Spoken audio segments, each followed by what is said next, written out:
불확실한 시장에 맞설 차별화된 투자 전략 4월 24일 머니쇼 플러스 시작합니다. 오늘 국내 증시 코스피 코스닥 모두 보합권에서 등락을 이어가고 있습니다. 수급 상황을 봤을 때 양시장에서 개인 투자자 순매수를 나타내고 있고요.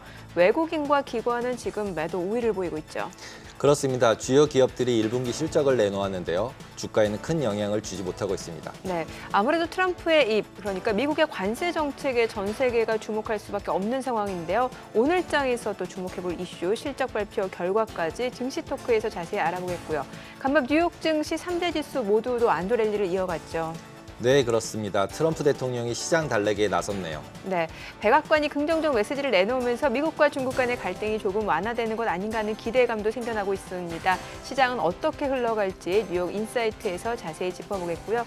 머니주민에서는 관세 무풍지대로 꼽히는 데다가 또 중국의 한알령 해제 기대감까지 갖게 하는 엔터, 미디어 콘텐츠 업종에 대해서 자세히 알아보겠습니다. 지금 보시고 계신 머니쇼는 SBS BG앱과 유튜브에서 실시간 시청이 가능합니다. 더 많은 국내 주식 정보 받아보실 분들은 카카오톡 채널 머니랩 추가하시기 바랍니다. 그럼 오늘 증시 토크 출연자 모시고 자세한 이야기 나눠볼까요? 네, ES플래닛 아임차트 허반석 수석팀장 모셨습니다. 어서 오세요. 안녕하세요. 네. 오늘 오전부터 지금까지 흐름 전반적으로 어떻게 보셨나요? 일단은 뭐 전일 사실 생각보다 좀 많이 강했고 오늘은 좀 방향성 탐색 과정이 좀 이어가는 것 같거든요. 그렇습니다. 예. 증시가 반등을 하는가 싶다가도 조금 대외적으로는 불확실성 때문에 흔들리는 모습이고요. 네. 하지만 우리나라는 조기 대선 레이스에 대한 기대감 때문에 그래도 종목 장세, 순환매 장세가 이어지고 있다라고 좀 말씀을 드릴 수 있을 것 같습니다. 트럼프가 이 3주 안으로 대중 무역과 관련해서는 관세를 재조정하겠다라는 이야기가 나옴에 따라서 불확실성 완화 무드가 시사되면서 미 증시는 반등을 했습니다. 하지만 우리 증시는 그간 지수 추세 저점에서부터 2,500포인트까지 위로 이제 올라온 상황이고요. 지금 같은 상황에서는 2,500포인트가 새로운 지지선으로 작동할 수 있을까에 대한 모습들을 판단해야 되는 부분이 아닐까 이렇게 보입니다. 트럼프는 중국과의 관세에 대해서 일정 부분 완화에 대한 이야기를 했지만 베센트 재무장관이 일방적인 물러섬, 일방적인 양보는 없을 것이다라는 것 때문에 미 증시가 일부 상승을 축소하고서 마감을 했습니다. 그리고 또한 우리나라의 주요 기업들의 실적 발표가 있었습니다. SK하이닉스 등 실적 발표가 나왔는데요. 실적이 좋은 기업들은 하필이면 그날에는 주가가 떨어지는 모습들이 종종 우리나라에 있었다라는 모습들이 오늘도 반복되고 있다라고 볼 수 있을 것 같고요. 원자력은 원전 세계화 및 정책 모멘텀 때문에 그래도 좋은 흐름들 이어가고 있었고요. 트럼프 주니어의 방한 소식 때문에 신세계 그룹주들의 반등 재료로 작동한 모습입니다. 그리고 오늘 저녁에는 한미 2+2 관세 협상이 시작된다라는 소식에 수출주 관련 쪽들에서도 기대감들은 아직까지 살아있는 모습 속에서 상승, 반등의 재료가 아직은 부족한 가운데 시장은 떨어지기보다는 반등의 재료를 기다리고 있는 분위기가 아닌가. 하지만 외국인들의 수급은 아직 현물, 선물 모든 시장에서 매수보다는 매도가 조금씩 이어지고 있다라고 볼 수 있을 것 같습니다. 혹 주말 동안에 관세 협상 속에서 그래도 좋은 소식, 결과가 나온다라고 한다면 그간 피해가 컸던 수출주 중심으로의 반등 기대감들은 조금씩 살펴볼 수 있지 않을까 싶습니다. 결론적으로 살펴보자면 우리 증시는 아직까지 종목 장세 흐름이 이어지고 있다라고 정리해 보겠습니다. 네, 오늘 이제 SK하이닉스 실적 발표 있었습니다. 네. 지금 1분기 역대 최대 영업이익을 기록했어요. 네. 7조 4천억 원. 이게 전년 동기 대비로도 엄청나게 증가한 그렇습니다. 수치인데 일단은 뭐 디램 매출 자체가 굉장히 증가했고 네. 그런데 주가 자체는 화답하지 못하고 있는 상황인데 이건 어떻게 해석을 해야 될까요? 방금 전에도 제가 잠시 언급을 드리긴 했지만 네. 삼성전자도 그렇고 SK하이닉스도 그렇고 실적이 잘 나오면 떨어지는 모습들, 뉴스에 팔아라라는 대응들이 오늘도 나오지 않았나 이렇게 생각이 듭니다. 네. 매출액은 전년 대비 42% 증가를 했고요. 영업이익도 158% 증가를 했고 순이익도 51%가량 증가를 했습니다. 주요 성장의 원인이라고 하면 HBM을 빼놓을 수 없을 것 같습니다. AI 수요 증가에 따라서 하지만 미국의 관세 우려가 아직까지 남아있음에도 불구하고 환율 영향 등으로 인해서 좋은 성장세가 이어지고 있더라. 그리고 HBM 시장에서는 70%의 점유율 그리고 컨퍼런스 콜을 본다라고 한다면 D램 시장에서도 삼성전자가 34%의 점유율이었으나 SK하이닉스가 D램 시장 점유율 36%로 올라서면서 시장 1위 지위를 가져왔다라고 좀 보는 모습들 나오고 있습니다. 하반기 미국 수출에 대한 부분들이 관세 영향 때문에 선제적인 매수에 대한 모습들도 나오면서 재고 확보에 나선 모습들도 1분기 호실적에 대한 영향이 일부 있었다라고 볼 수 있을 것 같고요. 하반기에 미국에서 이제 미국과 중국의 관세 대결 그리고 중국으로의 수출 규제 이런 것들이 얼마나 작용을 할지에 대해서는 아직 미지수고 변동성으로 남아있는 상황입니다.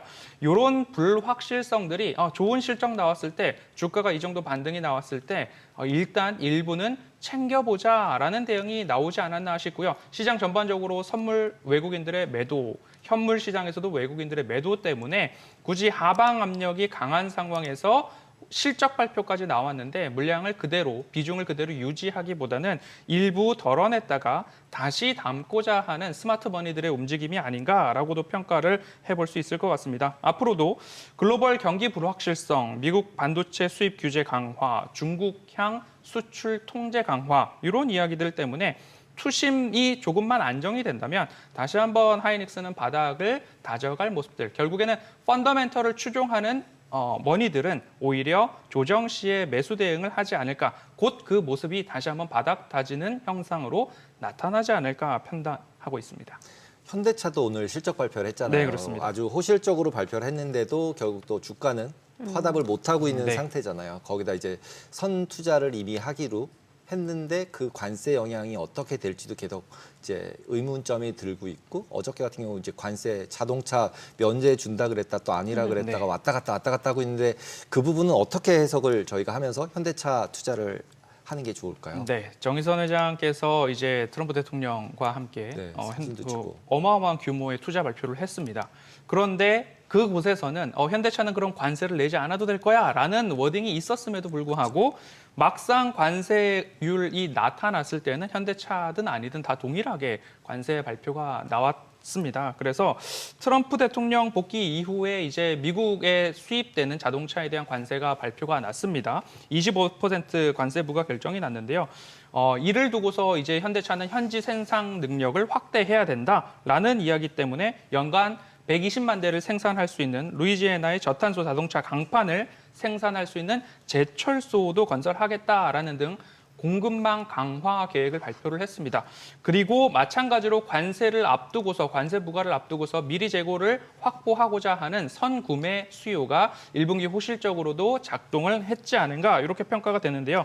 여기서 우리가 왜 주가가 하락하고 있는가, 국내 시장에 대한 특징, 외국인 수급이 아직 돌아서지 않고 있다라는 부분에 아쉬운 점도 있겠지만 투자를 결정을 했습니다. 약 31조 원의 투자를 결정을 했는데 이 투자 결정을 했고 생산 시설을 확보하고 건설하고 실제로 생산이 이루어지기까지는 기간적인 소요가 물리적으로 필요하다. 그렇기 때문에 그 불확실성 때문이라도 지금 당장의 호실적에 주가가 반응하기보다는 오히려 지금 상황에서는 그 불확실성이 단기적으로 관세 부과에 대한 불확실성까지라도 해소가 되는 측면부터 펀더멘털이 있는 SK하이닉스나 현대자동차나 우리나라 시장에서 그래도 시총 상위주들의 매수 유입은 관세 불확실성이 일부 해소가 되어야 본격적으로 그것을 재료 삼아서 반등으로 나서지 않을까 싶습니다. 그래서 관세 불확실성이 이어지는 한 현대자동차나 SK하이닉스나 추세적인 반등보다는 박스권 장세가 이어지지 않을까라는 판단하고 있습니다. 결국에 뭐 트럼프 대통령이 2, 3주 내로 이제 관세 협상을 하겠다라고 했으니까 그 전까지는 조금 불확실성 속에서 박스권 매매 전략이 더 유효할 수도 있겠네요. 그렇습니다. 예. 삼성 바이오로직스 오늘 실적을 내놨습니다. 지금 또다시 이제 서프라이즈였어요. 목표가 130만 원 선까지 나오고 있는데 글쎄요. 일단 뭐 지금 저희가 계속해서 살펴보고 있는 기업들 뭐 SK하이닉스, 현대차뿐만 아니라 삼성 바이오로직스까지도 실적은 좋았습니다만 뭔가 앞으로 실적에 대한 좀 불확실성이라든지 아니면 가이던스 이런 게 더 중요하게 주가에 작용하는 게 아닌가라는 생각이 들거든요. 네, 삼성바이오로직스 같은 경우 오늘 지금 현대차, SK하이닉스, 삼성바이오로직스까지 거의 실적에 대한 예. 이야기들을 계속 나누고 있는데요. 삼성바이오로직스의 실질적인 매출 확대 포인트 중에 하나는 4공장이 본격적으로 가동을 시작했다라는 곳에 포인트를 맞춰볼 수 있을 것 같습니다. 24만 리터 규모의 4공장이 본격적으로 가동을 했습니다. 그러면 제가 투자 포인트를 삼을 때마다 신규 시설 투자 공시보다는 완공과 가동에 포인트를 맞춰야 된다. 신규 시설에 대한 투자 같은 경우에는 그 기업 측면으로 봤을 땐 비용이거든요. 그런데 완공이 되고 가동을 시작했을 때는 캐파 확대에 대한 매출이 숫자로 찍히기 시작하는 시점이라는 거죠. 그래서 지금 삼성바이오로직스의 호실적 같은 경우에도 4공장이 본격적으로 가동했다, 생산 능력이 상향됐다라는 것이 매출 숫자로 찍히기 시작했다라는 것에 중요한 방점이 있을 것 같고요. 바이오시밀러 판매 확대가 기대되고 있는 상황 속에서도 삼성 바이오에피스가 미국과 유럽에서의 제품 판매 확대 이야기들도 호실적에 영향을 주었습니다. 우호적 환율 효과도 마찬가지로 환율 변동이 수출에 긍정적인 영향을 준 모습도 있었다라고 정리해 볼 수 있을 것 같고요. 25년도 가이던스를 조금 살펴보면 24년도 연간 매출은 4조 5,400억 원 수준이었는데요. 25년도 연간 매출을 5조 5,700억 원으로 제시를 했습니다. 그러면 전년 대비 20%에서 25% 사이의 성장을 기대한다라는 건데 굉장히 강한 자신감의 표현으로 좀 살펴볼 수 있었습니다. 거기에 대한 이유를 좀 본다면 올해 4월 또는 5월 중순 안으로는 5공장 가동까지도 초읽기에 들어가기 때문에 18만 리터 규모의 5공장 가동이 이제 본격화된다면 4공장에서 발생했던 매출 증가의 포인트가 이제 25년도에도 반영될 것이다라는 것에서 이런 자신감이 나올 수 있지 않았을까라는 생각을 하게 됐습니다. 그래서 삼성바이오로직스도 마찬가지로 수급적으로는 국내 시장 자체가 박스권을 그리고 있지만 지금 앞서서 말씀드렸던 현대자동차나 SK하이닉스나 삼성바이오로직스 모두 다 실적이 찍히고 있는 구간에 들어와 있고 특히 삼성바이오로직스 같은 경우에는 생산 캐파 확대가 예정되어 있는 눈에 보이는 상황이기 때문에 조정 시에 투자자들이 나는 또 진입, 매수 관점으로 살펴보고 싶다라는 컨센서스가 조금 더 많지 않을까라고 판단하고 있습니다. 그럼 가동 기준으로 아까 봐야 한다고 말씀을 네. 하셨는데 지금 5공장은 가동했다고 치면 네. 그 다음에 뭔가 또 하려면 6공장이 나와야 그 다음 상승을 하는 건가요? 그렇습니다. 원래 보통 이런 네, 보통은 바이오 그렇죠. 주식들이? 저희가 이제 생각을 할 때에 주가는 실적에 선행한다라고 말을 하고 있는데 그러면 이제 주가를 잘 봤을 때 한 3년, 4년 뒤에 주가 예를 들어서 저희가 2차 전지를 봤을 때 3년, 4년, 5년 또는 10년 뒤에 성장성을 미리 주가에 반영을 했었던 적이 지난 3, 4년 사이에 일어났었거든요. 그런데 삼성바이오로직스 주가를 살펴봤을 때는 상승에 대한 여력, 전 고점 대비 현재 주가가 상승에 대한 여력이 남아있기 때문에 그럼 4공장, 5공장 으로만으로도 25년도의 상승에 대한 여력은 보다 더 매력적으로 우리가 생각해 볼 수 있지 않을까라고 말씀드리겠습니다. 네. 뭐 계속해서 기업들 실적 발표 잇따르고 있는데 이제 HD 현대일렉트릭, 뭐 HD 현대인프라코어, HD 그룹주들 지금 네. 실적이 줄줄이 발표됐는데 보니까 HD 현대인프라코어만 좀 울상을 짓게 된 상황인데 이거 어떤 이유 때문에 그런 건지 좀 알려주시고 나머지 종목들에 대해서도 좀 네. 전략을 세워주세요. 네, HD 현대인프라코어 같은 네. 경우에는 결국에는 이제 건설 업황, 건설 기계 이 부분하고 맥락을 같이 좀 살펴봐야 될 것 같습니다. 우리나라도 지금 나오는 기사들을 살펴본다면 24년, 23년 대비해서 25년도에 공급되는 국내 건설 수도 굉장히 많이 줄어들었다. 반토막 이하로 줄어든다라는 이야기들이 나오고 있는 것처럼 현대인프라코어도 글로벌 경기 둔화 우려 그리고 건설 업황에 대한 부진 그러면 건설 기계 사업 매출 부진까지도 영향을 미치고 있는 것이 이번 실적 발표로 드러나지 않았나라고 생각이 듭니다. 건설 기계 부분 매출 감소 그리고 전년 대비 한 13% 정도 줄어들었다라고 나오고 있고요. 영업이익 감소 그리고 판매 가격 인상을 했음에도 불구하고 실제로 매출액 자체가 떨어져 있는 상황이기 때문에 지금으로서는 영업이익이 반토막 났다라는 게 현실이죠. 지금까지 말씀드렸던 SK하이닉스, 현대자동차 그리고 삼성바이오로직스 같은 경우에는 미래에 대한 긍정적인 모습들이 있었으나 아직까지 현대인프라코어 같은 경우에는 반등에 대한 기대감들이 조금은 적다. 그러니까 글로벌 경기 둔화에 대한 우려가 조금 바뀌고 우리나라에서도 내수 진작과 건설업 회복에 대한 무언가 정책적인 모멘텀이 작동을 했을 때 그때부터 무언가 다시 살아날 수 있는 모습들 그리고 트럼프 대통령이 지금 관세에 대한 전쟁을 지속하고 있는 상황인데 결국에는 관세 불확실성이 트럼프 대통령의 정치 불확실성으로까지 조금 확대되고 있는 양상인데 네. 그러면 결국에는 미국 자국민들이 좋아할 만한 카드를 결국엔 낼 수밖에 없지 않은가. 그럼 내수 진작에 대한 정책까지도 다시 한번 나타나게 된다면 인프라 투자나 건설 이쪽으로의 붐이 일어날 때 그때부터 다시 한번 기대감으로 주가 바닥 확인들이 확실히 되지 않을까 싶습니다. HD 일렉트릭 같은 경우에는 실적이 좋았습니다. 전력 기기 모두 다 좋았고요. 조선은 말할 것도 없을 것 같습니다. 그러면 이런 것들을 한번 조금 함축해 본다고 하면 전력 기기와 조선은 여전히 흥하고 있고 실적과 숫자가 찍히고 있는 반면에 건설은 아직까지는 우리가 차분히 기다려야 된다라는 의견. 그러니까 주가가 실적을 고스란히 반영하고 있는데 바닥을 누가 먼저 다지고 반등하느냐. 결국에는 이번 발표된 실적을 잘 기억해 두셨다가 호실적임에도 불구하고 주가가 아직 쉬어가고 있는 종목들 중심으로 여러분들이 포트폴리오 재편에 참고하시는 게 하나의 투자 아이디어가 되지 않을까 싶습니다. 인프라코 같은 경우는 중국 수출 얘기가 제일 많았던 회사들 아닌가요? 네, 그렇습니다. 그러면 지금 관세 전쟁이 미국만 저희가 포커스를 하고 있어서 네.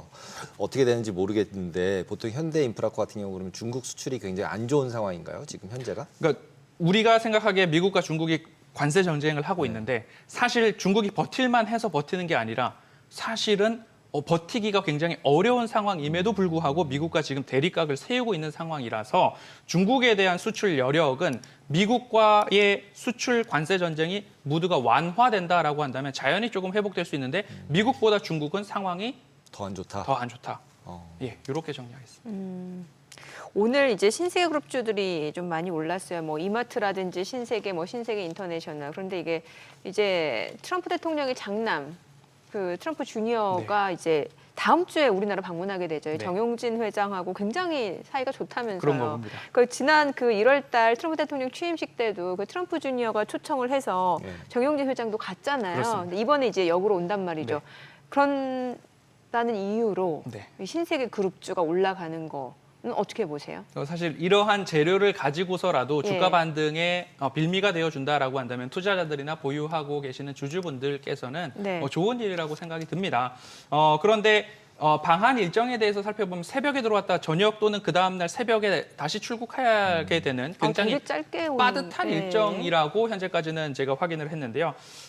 정용진 신생애그룹 회장의 초청으로 왔고 그리고 트럼프 대통령의 당선 파티에도 네. 내부자들이 들어갈 수 있는 곳까지 트럼프 주니어의 초대로 정용진 회장은 참석을 했다라고 알려져 있습니다. 단기적으로는 신세계 그룹주들의 반등 모멘텀 재료로 활용이 가능하고 오늘 그리고 어제 신세계 INC 같은 경우에는 19% 상승 이후에 오늘도 반등 흐름들이 유지가 되고 있는 모습입니다.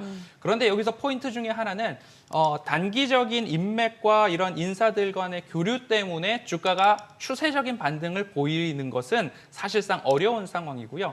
이마트를 특징적으로 말씀을 주셨는데 이마트는 저평가 매력도가 굉장히 높은 기업 중에 하나다. 그래서 트럼프 주니어의 방한 때문에 신세계 그룹주나 이마트나 신세계 백화점 이런 종목들이 추세적인 반등을 보이기보다는 이마트의 PBR을 생각해 본다면 현재 약 한 0.2배 수준입니다. 네. 24년 1월에는 PBR 0.16배 수준이었고요. 이 사이에 어떤 일이 있었냐면 이명희 전 회장의 지분 증여가 있었고요. 네네. 정용진 회장과 정미경 부회장이 이명희 전 회장의 지분을 매수하는 일까지도 완성이 되었습니다. 결국에는 PBR 0.16배, PBR 0.2배 이하에서 증여와 그리고 지분의 이전이 있었다라는 것들을 보았을 때에는 이거는 무언가 계획된 모습들도 있지 않을까 하는 의구심이 드는 부분이지만 그 이후에 곧장 또 주가가 반등했습니다. 그럼 주가가 반등했다라는 것은 우리가 익히 이 시장에서 알고 있었던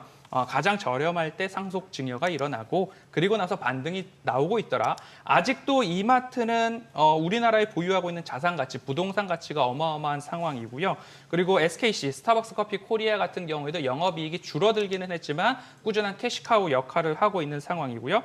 국내에서도 추경에 대한 이야기가 나오고 있기 때문에 내수 소비 증진에 대한 수혜 그리고 홈플러스가 어려움에 처해 있기 때문에 여기에 대한 반사 수혜가 이마트 쪽으로도 올 수 있어서 지금 트럼프 주니어 방한에 맞춰서 뭔가 반등에 대한 모습들이 지속적일 것이다라는 포커싱보다는 이마트 같은 경우는 굉장히 저밸류에이션에 대한 수혜 그리고 홈플러스가 문을 닫은 곳이 많아짐에 따라서 반사수혜, 그리고 내수 소비 증진은 결국엔 정권이 바뀌면서 나올 수 있는 정책적인 모멘텀까지도 나올 수 있기 때문에 주가는 반등하고 있고 아직까지도 저렴하다. 트럼프가 아니더라도 반등이 나올 만한 자리였다라고 생각하고 있습니다. 네.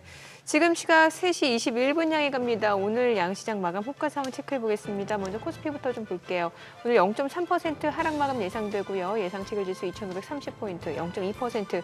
보합권에서 좀 등락이 계속해서 이어지고 있는 상황이고 코스닥도 마찬가지로 오늘 보합권 마감 예상됩니다. 지금 예상 체결 지수는 726포인트입니다. 시가총액 상위 종목 예상가 보겠습니다.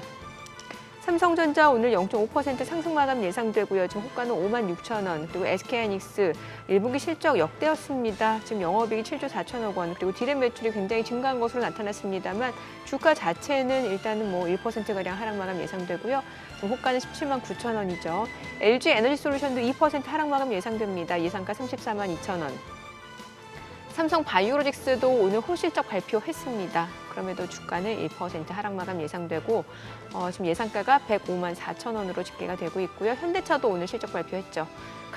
지금 보합권 마감 예상됩니다. 호가 18만 9,900원. 그리고 기아는 1.6% 하락 마감 예상됩니다. 지금 호가는 8만 8,900원이고요. 반면 한화 에어로스페이스 오늘 1.9% 상승 마감 예상됩니다. 오늘 한화 에어로스페이스 같은 경우는 뭐 수급적으로 보더라도 지금 뭐 외국인의 매수세가 좀 계속해서 좀 이어지고 있는 상황이고 오늘 종가는 83만 원에 형성될 걸로 보여집니다. 삼성전자 우선주 0.7% 상승 마감 예상되고요. 셀트리온 강보합권 예상됩니다. 이 가운데 KB금융 오늘 실적 발표했습니다. 좋았는데 주가는 0.4% 하락 마감 예상되고요. 마감가가 84,600원에 좀 형성될 걸로 보여집니다. 코스닥 시가총액 상위 종목 예상가 보겠습니다. 알테오젠 오늘 보합권 마감 예상됩니다. 지금 호가 38만 9,500원이고요. 에코프로비엠 0.8% 하락 마감 예상되고 호가는 10만 300원. HLB도 내림세가 예상되죠. 예상가 5만 5,400원이고 에코프로는 보합 마감 예상되고 있습니다. 레인보우 로보틱스입니다. 오늘 상승 마감 예상되고요. 지금 호가는 28만 8천원. 휴젤 보도록 하겠습니다. 오늘 2.7% 강세 마감 예상되고요. 오늘 휴젤 외국인들 러브콜 많이 보냈네요. 지금 오늘 종가는 36만 1,500원에 형성될 걸로 보여집니다. 클래시스도 2.7% 강세 마감 예상되고요. 호가는 64,200원, 리가캠바이오 약보합 예상됩니다. 펩토론이 1.8% 하락 마감 예상되고요. 호가는 17만 4,500원. 파마리서치가 오늘 좀 많이 올라갈 걸로 보여집니다. 지금 5% 강세 마감 예상되고요. 지금 호가는 37만 6천 원으로 집계가 됩니다.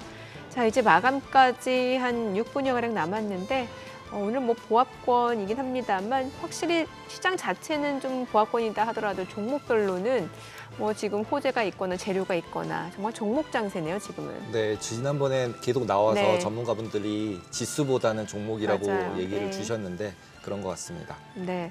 오늘 사실 뭐 그동안 보면 국내 증시 같은 경우는 미증시 빠질 때 그렇게 많이 빠지지는 않았고 그렇습니다. 굉장히 좀 하단 자체가 하반 경직성을 띠는 모습이었는데 그러다 보니까 어느 정도 상단 자체도 그렇게 막 크게 뚫고 올라가지는 못하는 것 같다는 생각은 들거든요. 네. 미증시가 조금 요원한 상황 속에서도 네. 국내 증시는 반등을 좀 했습니다. 그러면서 2,500포인트, 코스피 2,500은 어떻게 넘어설 수 있을 것인가? 그리고 2,500포인트를 혹시나 저항을 받으면 다시 2,400포인트까지 내려오지는 않을까라는 생각이 들던 찰나에 네. 아직까지 외국인들이 현 선물 시장에서 매도를 풀지는 않았습니다. 그리고 매도가 이어지고 있는 상황 속에서도 불구하고 시총 상위주들의 추가 하락이 제한되는 상황 속에서 코스닥 소형주들의 종목 장세가 일어나다 보니까 그래도 스마트머니들이 시장을 조금은 이끌고 있더라라는 부분입니다. 그리고 앞서서도 저밸류에 대한 이야기를 말씀을 드렸는데요. 4월 초 저 같은 경우에는 월 초 변동성에 너무 매도를 서두르지 말자라는 투자 전략 레터를 발송드린 적이 있는데요. 이 부분들을 살펴보았을 때 우리나라 증시도 마찬가지로 코스피 PBR 0.83배의 매직이라는 것처럼 우리나라 지수가 굉장히 떨어져 있는 상황 속에서 PBR이 0.83배에 도달하면 그리고 ADR이 70 이하로 과매도권에 그려져 있었고 외국인들의 선물 수급도 누적으로 과매도권에 이런 여러 가지 박자들이 중첩됐을 때는 굳이 매도를 서두르기보다는 기술적 반등을 활용해서 무언가 대응을 해야 되지 않을까라고 생각을 하고 있었는데요. 2,500포인트 선 위에 도달해 있는 상황이기 때문에 지금 같은 경우에는 오히려 나는 더 탄탄한 종목으로 추세적 반등이 나온다라고 한다면 이런 종목들에서 있을 것 같아라는 종목으로의 장기 포트폴리오 전략과 지금 조기 대선 레이스이기 때문에 무언가 트레이딩, 다른 쪽에서는 오늘도 이런 수익을 내고 내일도 이런 수익을 내려고 부지런히 뭔가 종목 장세가 일어나고 있다라고 하는데 이참에 나도 단기 포트를 구성한다라고 한다면 포트폴리오에서 현금 비중을 확보해야 하는데 2,500포인트 위에서는 일부 포트폴리오 리밸런싱도 우리가 해볼 만한 시장 대응 전략이 아닌가라고 말씀드리겠습니다. 중소형주에서 대형주로 가라고 말씀하신 건가요? 아닙니다. 아니죠. 그렇습니다. 대형주에서 중소형주 가라는 건가요? 그것도 아닙니다. 그럼요. 2,500포인트 위에서는 대형주의 포트폴리오를 꾸릴 분들은 나도 조금 더 펀더멘털로 탄탄한 종목들, PBR이 저렴한데 실적이 괜찮았는데 주가 지수도 추세 저점이다. 그럼 대형주에서 포트폴리오 꾸리실 분들은 그쪽으로 조금 더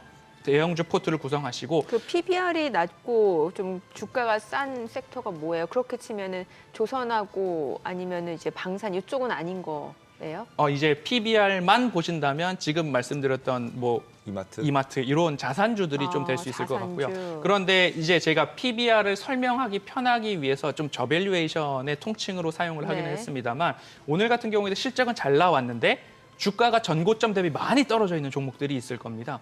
그런 종목들 중에서 시총 상위 종목인데 그런 종목이라고 한다면 오히려 전고점 중단까지는 그래도 상승에 대한 여력이 나올 수 있기 때문에 뭐 현대차나 SK하이닉스요? 그렇습니다. 삼성전자도 포함이 될 수 있을 것 같고요. 그러면 시총과 상관없이 실적이 괜찮은데 아직까지 주가 반등의 기미가 없다. 그러면 외국인들이 돌아섰을 때에는 국내 주식이 2,500포인트를 이제는 지지선으로 자꾸 반등할 때는 이런 종목들이 올라갈 수밖에 없다라는 판단이거든요. 네. 그럼 대형주에서는 실적 기준의 펀더멘털이 지지되는 종목들 위주로 포트를 한번 구성해 보시고 소형주 쪽에서는 조기 대선 레이스라는 이야기를 안 드릴 수가 없을 것 같습니다. 정치 인물 테마를 보자라는 이야기에 더불어서 정책에 대한 모멘텀이 지속적으로 나올 수 있단 말이죠. 그럼 그 정책과 관련된 순환매가 나올 수 있기 때문에 내 포트가 대형주로 꽉 차 있다라는 답답함을 2,500포인트 위에서는 조금 해소해 볼 수 있는 포트폴리오 리밸런싱 전략을 말씀드리고 싶습니다. 그럼 현금은 얼마나 가지고 있어야 되나요? 저는 지금 시점에서 주식 비중은 70, 현금 비중은 30으로 30. 생각하고 있습니다. 그 비만 치료제도 오늘 보니까 국내 증시에서 좀 많이 오르는 것 네. 같은데 지금 미국에서 보면 일라일리가 그 비만 치료제 경구용 비만 네. 치료제죠. 이 임상 3상 소식이 나오고 있고 이 성공을 했다는 소식이 유의미한 결과를 발표했다면서요. 네, 그러면 이제 그렇습니다.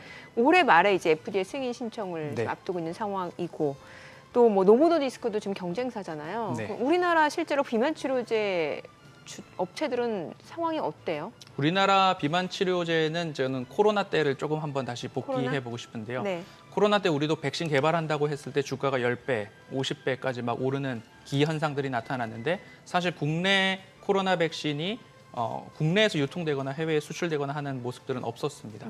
그러면 비만 치료제 같은 경우에도 우리나라도 비만 치료제를 개발한다, 네. 개발 중이다 네. 이런 이야기들이 나오고 있는데 결국엔 동일한 모습들로 귀결되지 않을까 하는 우려가 있습니다.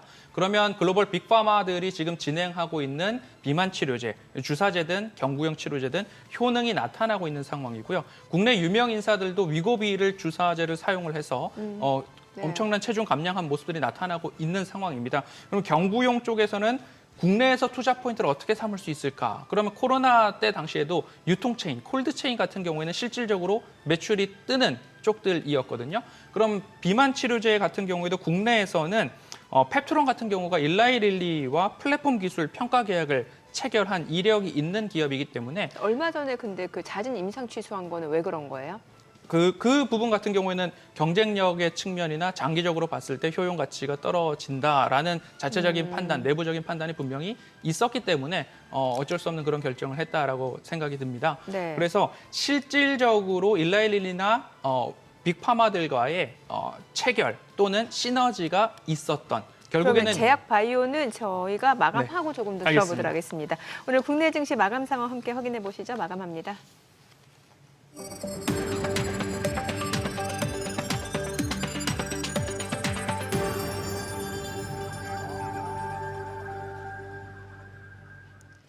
네, 4월 24일 목요일 국내 증시 마감했습니다. 간밤 뉴욕 증시 같은 경우는 이제 이거래일 연속 안도 랠리가 좀 이어지는 모습이었습니다. 물론 S&P 500 같은 경우는 이제 각 언론 보도에 따라서 좀 트럼프 대통령의 발언에 따라서 많은 영향을 받으면서 상승폭을 일부 축소하기도는 했습니다만 그래도 상승세는 이어지는 모습이었고 다만 국내 증시 같은 경우는 지금 계속해서 기업들 실적 발표 잇따라 나오고 있는 와중에 호실적 대부분 어닝 서프라이즈 수준임에도 불구하고 여전히 관세 정책에 대한 불확실성 때문에 시장 자체는 방향성을 좀 탐색하는 과정이 좀 이어지는 모습이었죠. 오늘 양시장 마감 지수 보겠습니다. 코스피가 지금 2,522포인트 약보합 마감했고요. 코스닥 보합 마감했습니다. 726포인트입니다. 와, 어제와 같다고요? 시가총액 상위 종목 마감가 보겠습니다. 삼성전자가 보합 마감했습니다. 55,700원, SK하이닉스가 1.4% 떨어졌습니다. 종가 178,300원, LG에너지솔루션 2% 떨어졌습니다. 341,500원에 거래 마쳤고요. 삼성바이오로직스 1.8% 하락했습니다. 종가는 104만6천원, 현대차 0.5% 하락했고요. 188,900원 종가입니다. 기아가 1% 떨어졌네요. 종가는 88,800원, 삼성전자 우선주는 올랐습니다. 46,150원에 거래 마쳤고요. 하나 에어로스페이스가 1.2% 올랐습니다. 82만 4천원이고요. 셀트리온 0.8% 하락했습니다. HD 현대중공업 2.4% 상승하면서 시가총액 10위로 올라섰습니다. 종가는 37만 6천원이죠. 코스닥 시가총액 상위 종목 마감가 보겠습니다. 알테오젠이 0.2% 지금 약보합 마감했네요. 38만 8,500원, 에코프로비엠 0.4% 하락했고요. 종가는 10만 800원, HLB가 1.2% 떨어졌습니다. 에코프로 1% 상승했고요. 종가는 5만 100원, 레인보우 로보틱스 보합에서 마감이 됐고요. 휴젤은 많이 올랐습니다. 2.7% 상승하면서 36만 1,000원에 거래를 마쳤고요. 클래시스도 많이 올랐죠. 오늘 피부 미용 의료기기가 전반적으로 좋은 모습이었는데 2.5% 상승하면서 종가는 6만 4,100원, 리가캠바이오가 소폭 하락했고요. 펩트로는 2% 떨어졌습니다. 파마 리서치 4.8% 올라가면서 37만 5,500원에 거래를 마쳤습니다. 수급 상황 체크해 보겠습니다. 오늘 유가증권 시장에서 개인 투자자가 1,349억 원 순매수 보여줬고요. 외국인은 78억 원, 기관은 1,984억 원 매도 우위였고요. 코스닥에서는 개인과 외국인이 샀습니다. 각각 302억 원, 48억 원 순매수, 기관은 315억 원 매도 우위였고요. 선물에서는 외국인 오늘 많이 팔았어요. 3,000계약 넘게 매도 우위를 나타낸 모습이었습니다. 환율 체크해 보겠습니다. 달러원 환율입니다. 달러 인덱스가 조금 올라선 상황이었는데 오늘 달러원 환율 많이 올라갔습니다. 14원 40전 상승한 1,435원에 거래를 마쳤습니다. 와, 이렇게 달러 인덱스 올라간 거 치고는 지금 달러원 환율이 너무 많이 올라간 거 아니에요, 이거? 1,400원은 역시 어려운 레벨이었던 것 1,400, 같습니다. 예. 네. 그래서 그 밴드 내에서 네. 밴드 내에서 지속적으로 움직인다고 봐야 되지 않을까 싶습니다. 근데 상대적으로 원화 가치가 유독 약한 것 같다는 생각이 들거든요. 이거는 뭐 대내적인 정치적 변수 때문이라고 봐야 될까요? 아니면 어떤 해석이 가능할까요? 저는 계속 생각은 네. 중국하고 일본하고 중간에 섰다 우리는. 그러니까 원래는 엔화를 따라갔었는데 네. 엔화를 안 따라가고 이제 위안화까지 연동이 돼 있기 때문에 그 중간쯤 어디엔가 우리가 있을 거기 때문에 관세 문제가 다 해결되기 전까지는 그냥 밴드 내에서 움직인다라고 보고 매매를 해야 되지 않을까라고 생각이 듭니다. 중국 같은 경우는 어느 정도 위안화 가치 평가절하되는 걸 좀 용인하는 부분이 있잖아요. 그렇죠. 그러다 보니까 이 원화도 거기에 따라 좀 연동되는 네. 모습이다. 알겠습니다. 시장 자체가 지금 일단 뭐 방향성 탐색, 관망 흐름, 거래량도 좀 준 것 같고요. 네. 예. 시장이 떨어질 수 있을 것 같은데 안 떨어지진 떨어지고 않고. 있거든요. 예. 그리고 상승 종목 수, 하락 종목 수도 본다면 비등비등한 흐름들이 맞아요. 나타나고 예. 있고요. 대형주가 많이 떨어지는 모습들 보이다가 또 다시 보합권으로 마감하는 모습들이 나타나고 있는데요.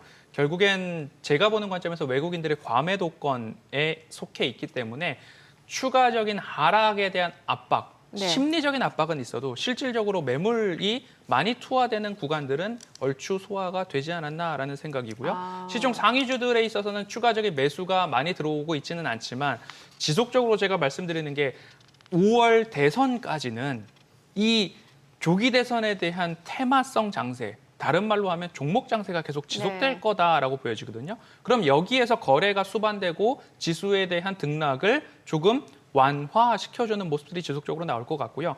원달러 환율, 달러 인덱스 말씀을 좀 하셨는데요. 네. 제가 보는 관점에서는 달러 인덱스가 102선을 크게 상회하지 않는 한 우리 시장에서는 아직까지 해볼 만한 모습이다. 달러 인덱스가 많이 하락했다라는 것은 다른 말로 셀 USA가 나오고 있다라는 이야기인데 달러 인덱스가 102 위로 올라가고 있다는 것은 무언가 셀 USA에 대한 우려가 해소되고 있기 때문에 미국으로의 자금이 다시 돌아가고 있다라고 판단을 해볼 수 있을 것 같거든요. 제가 보는 기준선은 102선을 상회한 이후에 박스권으로 다시 떨어지지 않고 다시 102를 지지받고 올라가게 된다면 그때부터는 우리가 해외 투자에 대한 저가 매수를 한번 고려해 본 시점인데 102선을 크게 상회하지 않는다라고 한다면 그때까지는 지금 우리 시장에서 형성되고 있는 이 무드, 분위기, 종목 장세에 대한 트레이딩은 해볼만 하다라고 저는 국내 시장의 가이드를 달러 인덱스 102선을 좀 보고 있습니다. 102 주요 기준선 말씀 주셨고 앞서 저희 그 비만 치료제 얘기에서 네. 마무리를 지어야 되잖아요. 그 코로나 때 보면 이제 그 유통 콜드체인 쪽 기업들이 실질적인 수혜를 받았다라는 말씀을 주셨는데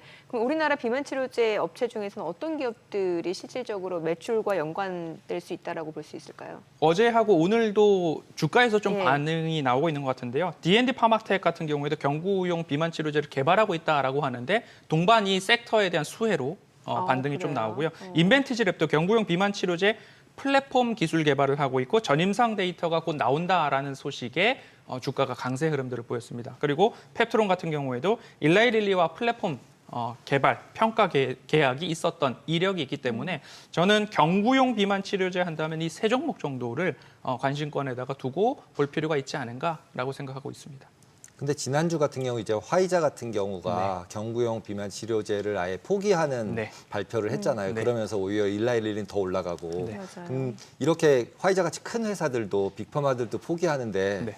지금 말씀하신 그런 우리나라 중소형 그 제약사들이 이런 걸 개발할 수 있는 역량이 있는 건가요? 실질적으로? 그래서 앞서서도 코로나를 좀 비유를 드렸던 것처럼 사실 빅파마들이 이렇게 하고 있는데 코로나를 예시를 들어드렸던 이유는 이거를 끝까지 이 회사가 될 거야라고 끝까지 보자라는 의미보다는 이런 이야기들이 글로벌 시장에서 우리 시장에서 화두에 올랐다. 그러면 같이 동반해서 상승하는 효과가 있었기 때문에 트레이딩 전략 정도로 판단을 해보시는 게 좋지 않을까 조심스럽게 말씀드리겠습니다. 장기 투자는 안 된다.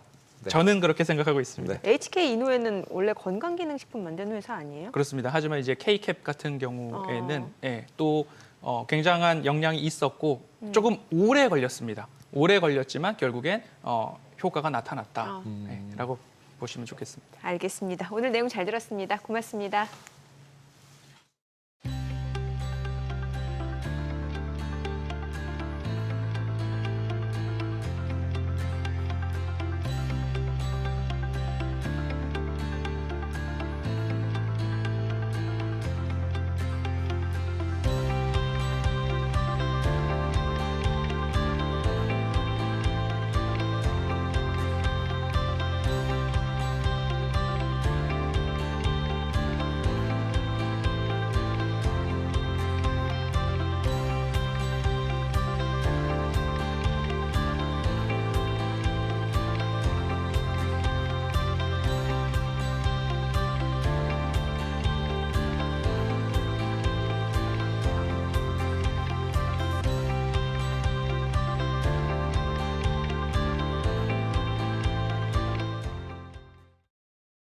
애프터마켓 시황입니다. 오늘 프리마켓과 메인마켓의 분위기가 180도 다른 모습을 보였습니다. 정규장 시작 전까지만 하더라도 도널드 트럼프 미국 대통령이 대중관세와 관련해 시장 친화적인 메시지를 지속적으로 보내면서 뉴욕 증시 상승 마감한 영향을 받았는데요. 프리마켓 0.72% 상승으로 마감하는 등 시가총액 상위 종목들 일제히 강세 보였었습니다. 하지만 메인마켓이 출발하면서 한미 간 관세 협상을 앞두고 관망 심리가 짙어지고 또 1분기 국내 경제 역성장 소식이 들려오면서 하락세로 전환됐습니다. 당초 한국은행은 0.2% 성장을 예상했었는데 한국 1분기 실질 국내 총생산이 되려 전분기 대비 0.2% 역성장한 겁니다.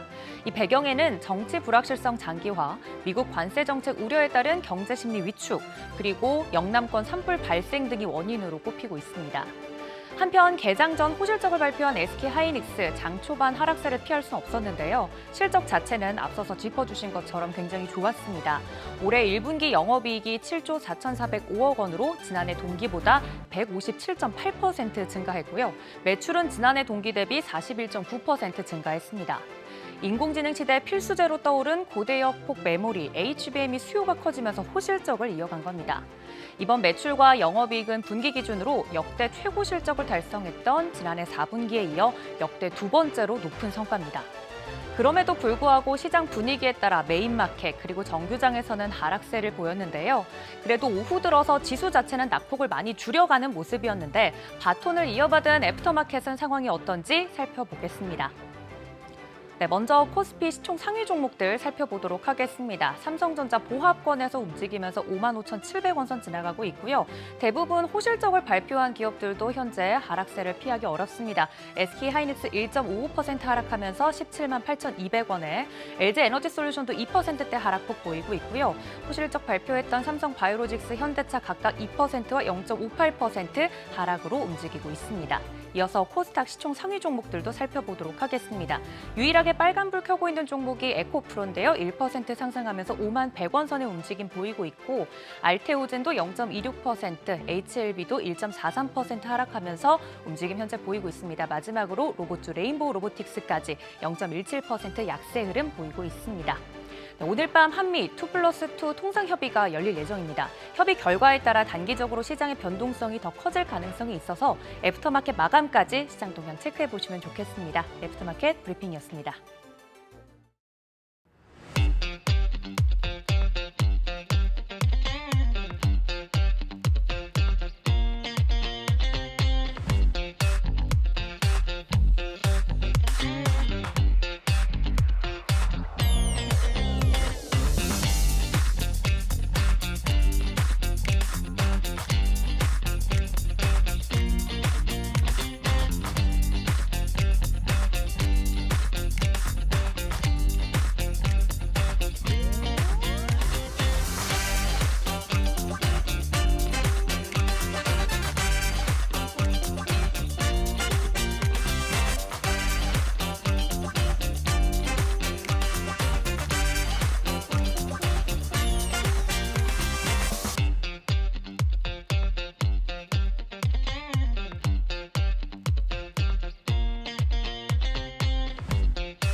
지금 트럼프 대통령이 때로는 약도 필요하다면서 이제 관세를 위해서라면 시장도 희생할 것처럼 굴더니 결국에는 지금 부드러운 좀 완화적인 기조로 좀 바뀌는 것 같습니다. 그런데 거기에 베센트가 막네요, 약간. 그러니까 베센트. 어제 같은 경우는 진짜 트럼프 대통령이 되게 이렇게 불을 막 지폈는데 네. 그랬는데 베센트가 갑자기 탁 나타나서 네네. 그 얘기가 아니었어 이렇게 얘기하니까 거의 3~4%까지 상승했던 게 거의 1~2%가 하락을 맞아요. 하면서 예. 상승폭을 완전히 줄여놓은 상태가 됐습니다. 네, 뭐 베센트 지금 일론 머스크하고도 욕설하고 난리 났잖아요. 그렇죠. 그게 제일 핫한 뉴스인 것 같더라고요. 그 F워드를 F로 하면서 시작하는, 예. F워드 하면서 레슬링 했다는 얘기도 있고 막. 예. 결국에는 이제 그 국세청장 직무대행 자리에 앉히는 그쵸. 건데 이게 일론 머스크 라인이냐 베센트 라인이냐인데 네. 트럼프가 베센트 쪽 손을 들어주긴 들어준 했어요. 거죠. 예. 네, 맞습니다. 특히 베센트 쪽을 들어준 게 시장에는 굉장히 더 긍정적으로 작용을 하고 있는 것 같습니다. 네, 중요한 거는 이제 트럼프 대통령이 관세 정책에 대해서 또 중국하고도 일단은 뭐 조금 더 완화적인 네. 그런 제스처를 취했기 때문에 이 부분이 시장이 좀 기대감으로 작용이 되는 것 같은데 관련해서 또 우리나라도 지금 당장 또 관세 협상 앞두고 있는 해야죠. 상황 오늘 밤이잖아요. 네, 오늘 밤부터 하겠죠. 그렇기 때문에 여기서 또 관전 포인트라든지 또 시장의 여러 가지 이슈들 좀 점검해보는 시간 가져보도록 하겠습니다. 한국경제산업연구원 김광석 경제연구실장 자리했습니다. 어서 오세요. 네, 안녕하세요. 뉴욕 증시 네, 2거래일 연속 안도랠리를 이어갔는데 네. 어떻게 보셨나요? 네, 우리 앵커님 표정 속에 다 나오는 것 같습니다. 저요? 예, 안도랠리. 안도랠리? 네, 안도랠리가 나왔죠. 네네. 뭐 제가 지난주에도 나와서 그런 말씀을 드렸는데 온통 이 증시 혹은 자본시장의 모습은 지금의 미중 무역 전쟁 하나, 두 번째 네. 관세 전쟁, 투트랙이죠. 두 가지 전쟁의 양상이 격화되는 흐름이냐, 완화되는 흐름이냐, 그 두 가지에 따라 달려 있다. 그러니까 어쨌든 최근 들어서 완화되는 흐름으로 나타나다 보니까 증시에서는 아무래도 공격적으로 투자할 때이구나, 이제 바닥을 찍었구나 하는 움직임이 증시를 통해서 나타나는 것이라고 해석하고 있습니다. 바닥을 찍은 건가요? 네, 현재로서는 현재로서는? 바닥을 찍은 것이라고 해석하는 움직임이 나타나고 있는 것이죠. 뭔가 그리고 시장이 올라가고 싶어하는 힘이 꽤 강한 것 같아요. 뉴욕 증시 보면은. 어느 결국은 정도. 지금 예. 앞에 말씀드렸던 것처럼 바닥을 찍은 건가요? 라는 네네. 그 질문은 다른 말로 관세 전쟁에 대한 공포감 혹은 미중 무역 전쟁에 대한 공포감이 정점을 찍고 완화되는 흐름인가요? 하는 질문하고 네네. 똑같습니다. 저의 의견은 지난주에도 그런 말씀드렸지만 그런 것이 이미 정점을 찍은 것이다라고 의견을 드렸었죠. 예, 그 의견하고 지금까지도 유사합니다. 그러니까 트럼프 입장에서는 가장 중요하게 관찰하고 있는 요소가 뭘까요? 가장 중요한 변수 하나 꼽으면.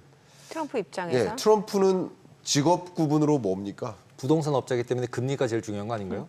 트럼프는 부동산 업자입니까? 대통령이니까 정치인입니까? 트럼프는 지금 저는 지금은 정치인으로 대통령이니까. 네, 저는 정치인으로 분류를 하고 싶고요. 정치인으로서는 뭐 어떤 변수가 가장 중요할까요? 지지율. 지지율입니다. 네. 근데 결국 관세 전쟁을 이렇게 웃어주실 줄 아니, 몰랐는데 되게 뿌듯해하세요. 지금 네, 맞. 맞춰서 예. 교수님이 질문하는데 답을 맞춰야죠. 제가 학교에서 수업할 때 이렇게 질문을 많이 저 하거든요. 교수님 질문하면 저런 질문을 왜 하지? 그냥 이런 생각을 했는데. 근데 답변을 하면서 주고받으면서 더 많이 이해가 되고 생각을 많이 하게 되니까. 근데 제가 드렸던 말씀처럼 어떤 의견을 드리고 싶은 거냐면 일단 트럼프는 가장 중요하게 관찰해야 되는 것은 내년에 있을 중간선거 승리다. 그러니까 중간선거 승리를 위해서 무슨 일도 다 하겠다라는 입장인데 지금처럼 강력하게 관세 전쟁 드라이브 걸고 또 중국에 대해서 강력하게 이렇게 드라이브를 걸면 3억 5천만 유권자들이 좋아할 것 같아. 그리고 소기에 내가 생각하고 있는 목표를 이룰 것 같아. 그래서 유권자들이 나를 찍어줄 것 같아. 공화당을 찍어줄 것 같아. 하는 그림으로 지금 드라이브를 걸었었던 것인데 생각했던 것보다 미국 경제에게도 부메랑이 오겠네. 미국이 으르렁대면 다른 나라들은 깨갱할 것 같았는데 다른 나라들 깨갱 안 하네. 같이 으르렁대네.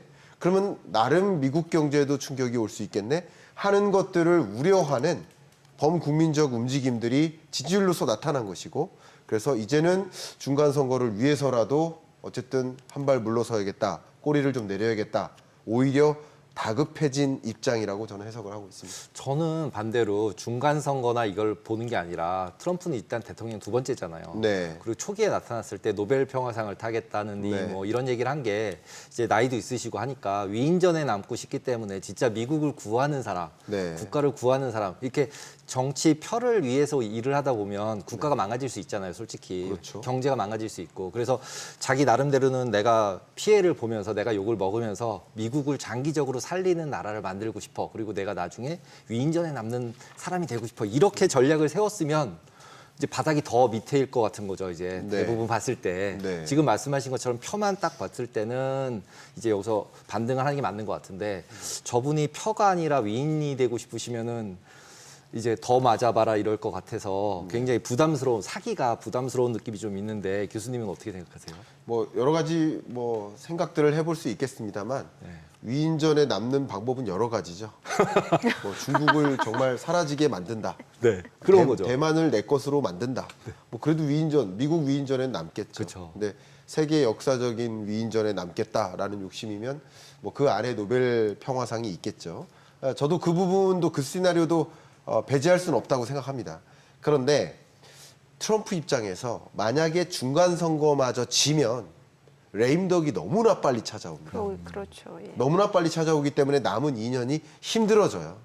그리고 뭐 지금은 가능하다라는 설도 돌지만 어쨌든 중간 선거 승리하고 미국 경제를 위대하게 만들고 또 3억 5천만으로부터 인기를 좀 끌면 다음 그러면 번. 3번도 가능하지 않겠느냐라는 생각도 지금 하고 있는 겁니다. 맞아요. 예. 예, 그러면 그런 경로하에 노벨상 수상자, 노벨 평화상 수상도 하고 싶은 의지가 있죠. 그런 관점에서 생각을 해본다면 저희는 오히려 미중 간에 격하게 싸우는 모습보다는 자 이쯤에서 우리 화해하자, 없었던 일로 하자 하는 대세적으로 네. 세계 전방에 걸친 평화를 만들어 놓는 것도 트럼프 입장에서 노리는 한 가지가 아닌가 생각할 수 있고 또 그런 것이 또 에이펙 정상회담을 앞두고 우리나라에서 개최되는 이 정상회담을 앞두고 트럼프가 모든 걸 화해시키고 그리고 정상회담에 참석해요.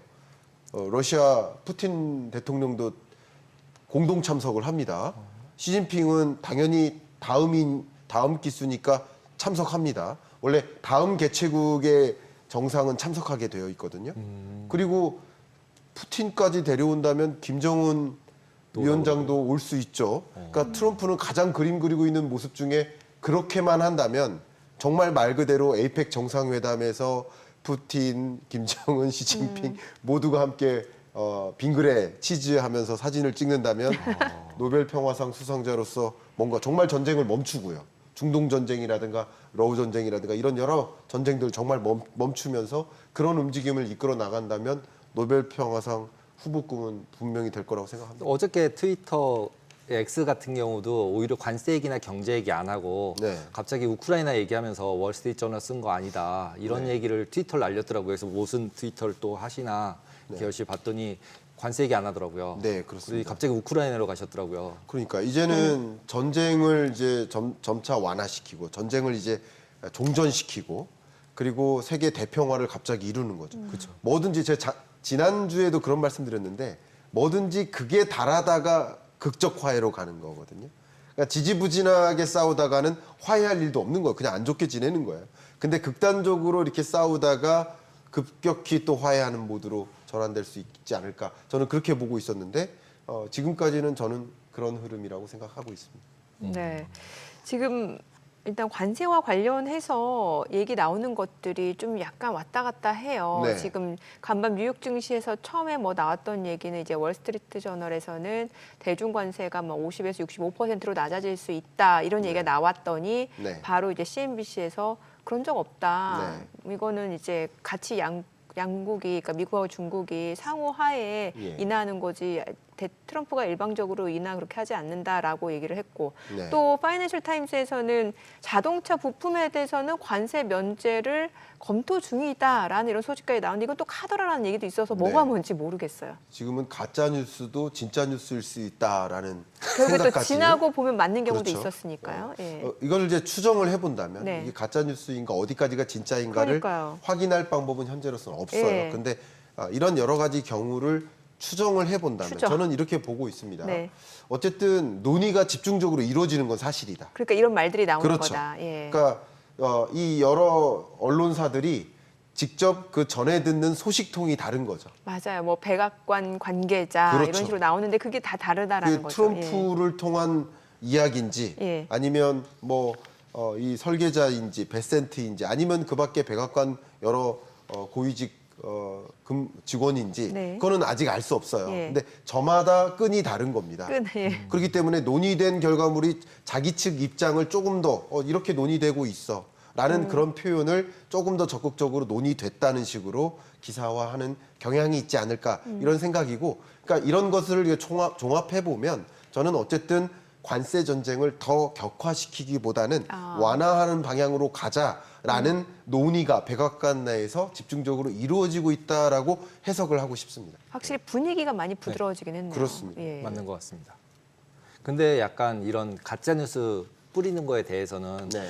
일부러 뿌린다는 생각은 안 드세요? 약간 간을 보는 시장 간을 보는. 트럼프가 의도해서 트럼프가 의도라기보다는 베센트나 특히 베센트인 것 근데- 같아요. 트럼프는 자기는 그냥 X에다 자기가 날리시니까 가짜건 진짜건 네. 직접 날리시니까 상관이 없고 네. 베센트나 아니면 그 관계자들이 원래 이제 페드도 원래 이제 뭐 월스트리트저널의 기자 통해서 입으로 이제 살짝 흘리잖아요. 네. 그것처럼 흘려보고 시장에서 어떻게 반응한다 좀 보고 의사결정을 자꾸 하잖아요. 특히 그런 느낌이 요즘은 되게 많이 드는데 교수님 그런 느낌 안 드시나요? 뭐 그런 느낌이라든가 뭐 음모론적으로 생각은 하실 수 있을 거라고 생각해요. 네. 뭐 다만 저도 지금 SBS 비즈라는 언론사에 와 있는데 네. 언론사 입장에서 생각을 해보면 그냥 의도적으로 가짜 뉴스를 전달하려 할까? 저는 의도적으로는 아닌데 그렇죠. 듣고 하는 건데 그렇죠. 이제 주는 사람이 예. 의도적으로 줘보는 거죠. 그것은 뭐 세계 모두가 그렇지 않나요? 우리나라 정부도 마찬가지. 맞아요. 간을 보나요? 미리? 아니, 검찰 조직도 마찬가지, 혹은 뭐 대통령실도 마찬가지, 각 정부 부처에 있는 고위직 관료들도 마찬가지. 네. 뭐 가끔은 뭐 저도 일정 부분 아는 수준에서는 마찬가지. 그렇죠. 저 의견을 네. 드리는 거죠. 지금까지 제가 뭐 자문위에 위원회 회의를 참석했는데 논의된 것들이 이런 것들이 있다. 그러면 제가 좀 더 인식한 것들을 뭐 기자분들이 질문을 했을 경우 나는 이런 논의가 있었습니다라고 얘기할 수는 있겠죠. 그러니까 그런 식으로 의도인지는 저도 뭐 그거는 뭐 사람마다 차이가 있겠지만 언론사 입장에서는 어떤 논의가 되고 있는지가 초미의 관심이니까 어쨌든 네. 언론사의 요구 혹은 언론사의 질문에 대해서 아는 수준 범위 내에서 답변을 하는 과정에서 그런 과정에서 이런 가짜 뉴스로 분류될 만한 일들도 나타나지 않을까 이런 생각을 해봅니다. 가짜라기보다는 해석이 좀 다르다. 이렇게 해석을 하는 게 더 예, 깔끔하겠네요. 예, 그렇습니다. 예. 네. 그 지금 또 하나 활약을 벌이고 있는 인물이 스카페센트. 네. 뭐 앞서서 이제 일론 머스크하고 욕설이 난무한 것도 있고 네. 또 지금 간밤에 나온 거는 앞서 그 강 대표님이 말씀 주신 대로 뭔가 네. 이제 트럼프 말고 이제 베센트가 뭔가 약간의 찬물을 끼얹는 듯한 느낌도 있었다는 얘기가 네. 이게 중국과의 협상에 대해서 오히려 이제 스카페센트가 일방적으로 이제 관세를 철회하지는 않을 거다 이런 얘기를 했고 지금 화면에도 나오고 있는데 네. 일단 뭐 중국과 계속해서 이제 중국 쪽에서 먼저 원한다고 하면은 빅딜 재균형을 원한다면 그렇게 하겠다 이렇게 얘기를 했는데 네. 어떨까요? 지금 뭐 시장에서 50%까지도 중국 대중 관세율이 낮아질 수도 있다 이런 얘기도 나오고 있는 것 같고 네. 그러면서도 한편으로는 중국과의 무역 불균형은 해소되려면 2, 3년이 걸릴 수도 있다 이런 얘기까지 했어요. 네. 뭐 기본적으로 저의 의견을 좀 해석한 네. 의견을 좀 여러분께 전해드리면, 그러니까 베센트라는 인물은 뭐 재무부 수장답습니다. 그러니까 트럼프라는 인물은 또 역시 미국 정부의 수장답습니다. 그러니까 마치 기업으로 놓고 본다면 마케팅 팀이라든가 기획팀은 계속 벌리는 겁니다. 네. 근데 재무팀, 회계팀은 그 예산 때문에 안 됩니다. 그 비용 엄청 생각하세요. 보수적으로 예, 맞아요. 그러니까 그게 제가 보기에는 미국 정부 구성상 적절하다라고 생각하고 트럼프식으로 그렇게 벌리면 오히려 지지율 떨어집니다. 중간선거 안 됩니다. 미국 경제에 더 안 좋습니다. 우리 재정 적자 문제 어떻게 할 겁니까? 부채 문제 어떻게 할 겁니까? 국채금리 어떻게 할 겁니까? 라는 재무부 수장다운 의사결정을 하고 있다. 근데 이 관세 전쟁의 키가 재무부 장관 쪽으로, 베센트 쪽으로 넘어갔다라는 사실. 네. 넘어갔잖아요. 넘어갔다는 사실이 굉장히 중요한 거죠. 호재인 거죠. 그렇죠. 그게 관세 전쟁이 완화되는 흐름이다라고 볼 수 있습니다. 그러니까 트럼프한테만 맡기면 미중 간의 협의 이루어지기가 어렵죠. 근데 베센트라는 인물답게 이 협의를 이끌어낼 수 있겠다. 근데 중국 입장에서 잠깐 한번 생각해 볼게요. 네네. 지금은 마치 이런 거죠. 제가 지난주에도 그런 말씀 드렸습니다만 트럼프 대통령이 야, 우리 헤어져. 이렇게 한 거예요. 여자친구한테 헤어져. 근데 그 여자친구가 시진핑 여자친구. 예, 네. 시진핑이라는 입장 바꿔도 됩니다. 네네. 트럼프라는 여자가 남자친구한테 우리 헤어져라고 한 거예요. 근데 그 상대방이 그래 헤어져 이런 거예요. 그러니까 약간 뜨끔 이런 반응일 줄 몰랐는데. 그렇죠. 사실은 헤어지자고 말할 때 붙잡을 나를 줄 붙잡아 알았는데. 주길 원했는데 안 붙잡아주는 안 거예요. 그냥 그래 우리 헤어져 이렇게 한 거예요. 그랬더니 진짜 헤어지네 하고서 트럼프 입장이 어떤 겁니까? 우리 왜 그동안 일주일 동안 연락 안 했어? 내가 헤어지자고 했다고 진짜 헤어지는 거야? 지금 이러고 있는 거예요. 이게 바로 기세가 꺾인 겁니다. 그러니까 트럼프 입장에서는 제발 좀 나에게 연락 좀 해달라는 입장인 거예요. 헤어지자고 얘기한 건 아닌데. 그죠? 본인이 얘기해놓고서 그냥 던져본 그걸 건데. 받아들인 것뿐인데. 근데 중국 입장에선 지금 이런 기세 싸움에서 지금 미국이 한풀 꺾이구나. 으르렁 대놓고서 깨갱할 줄 알았는데 깨갱 안 되고 같이 우르렁 되니까 미국 입장에서 이거 안 되겠네. 우리가 기가 좀 꺾이는 거야. 그럼 시진핑은 이걸 알까 모를까요? 중국 정부는 알까? 알거든요. 미국이 지금 당황했다, 다급해졌다라는 것을 알거든요. 지금 화면에 나오는데 표정도 이거 적절한데요. 중요합니다. 이 얘기 되게 중요합니다. 싸우기를 원하지 않다. 근데 우리 싸움 두려워하지 않는다.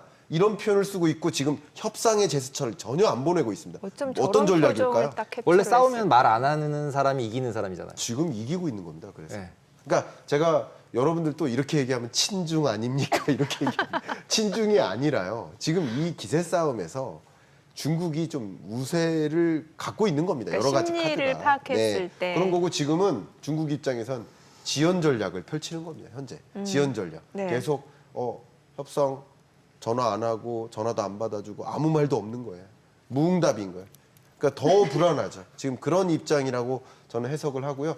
결국 이렇게 싸우기를 원치 않는다, 싸움을 두려워하지 않는다. 이 두 가지 상반된 입장의 표현이 미국으로서는 더 불안하게 만들 거라고 저는 생각하고요. 네. 어쨌든 이렇게 된다면 미국이 원하는 그 요구 사항을 중국이 다 들어주지 않는 방향으로 협상 테이블에 올라가지 않을까 하는 생각도 관측이 됩니다.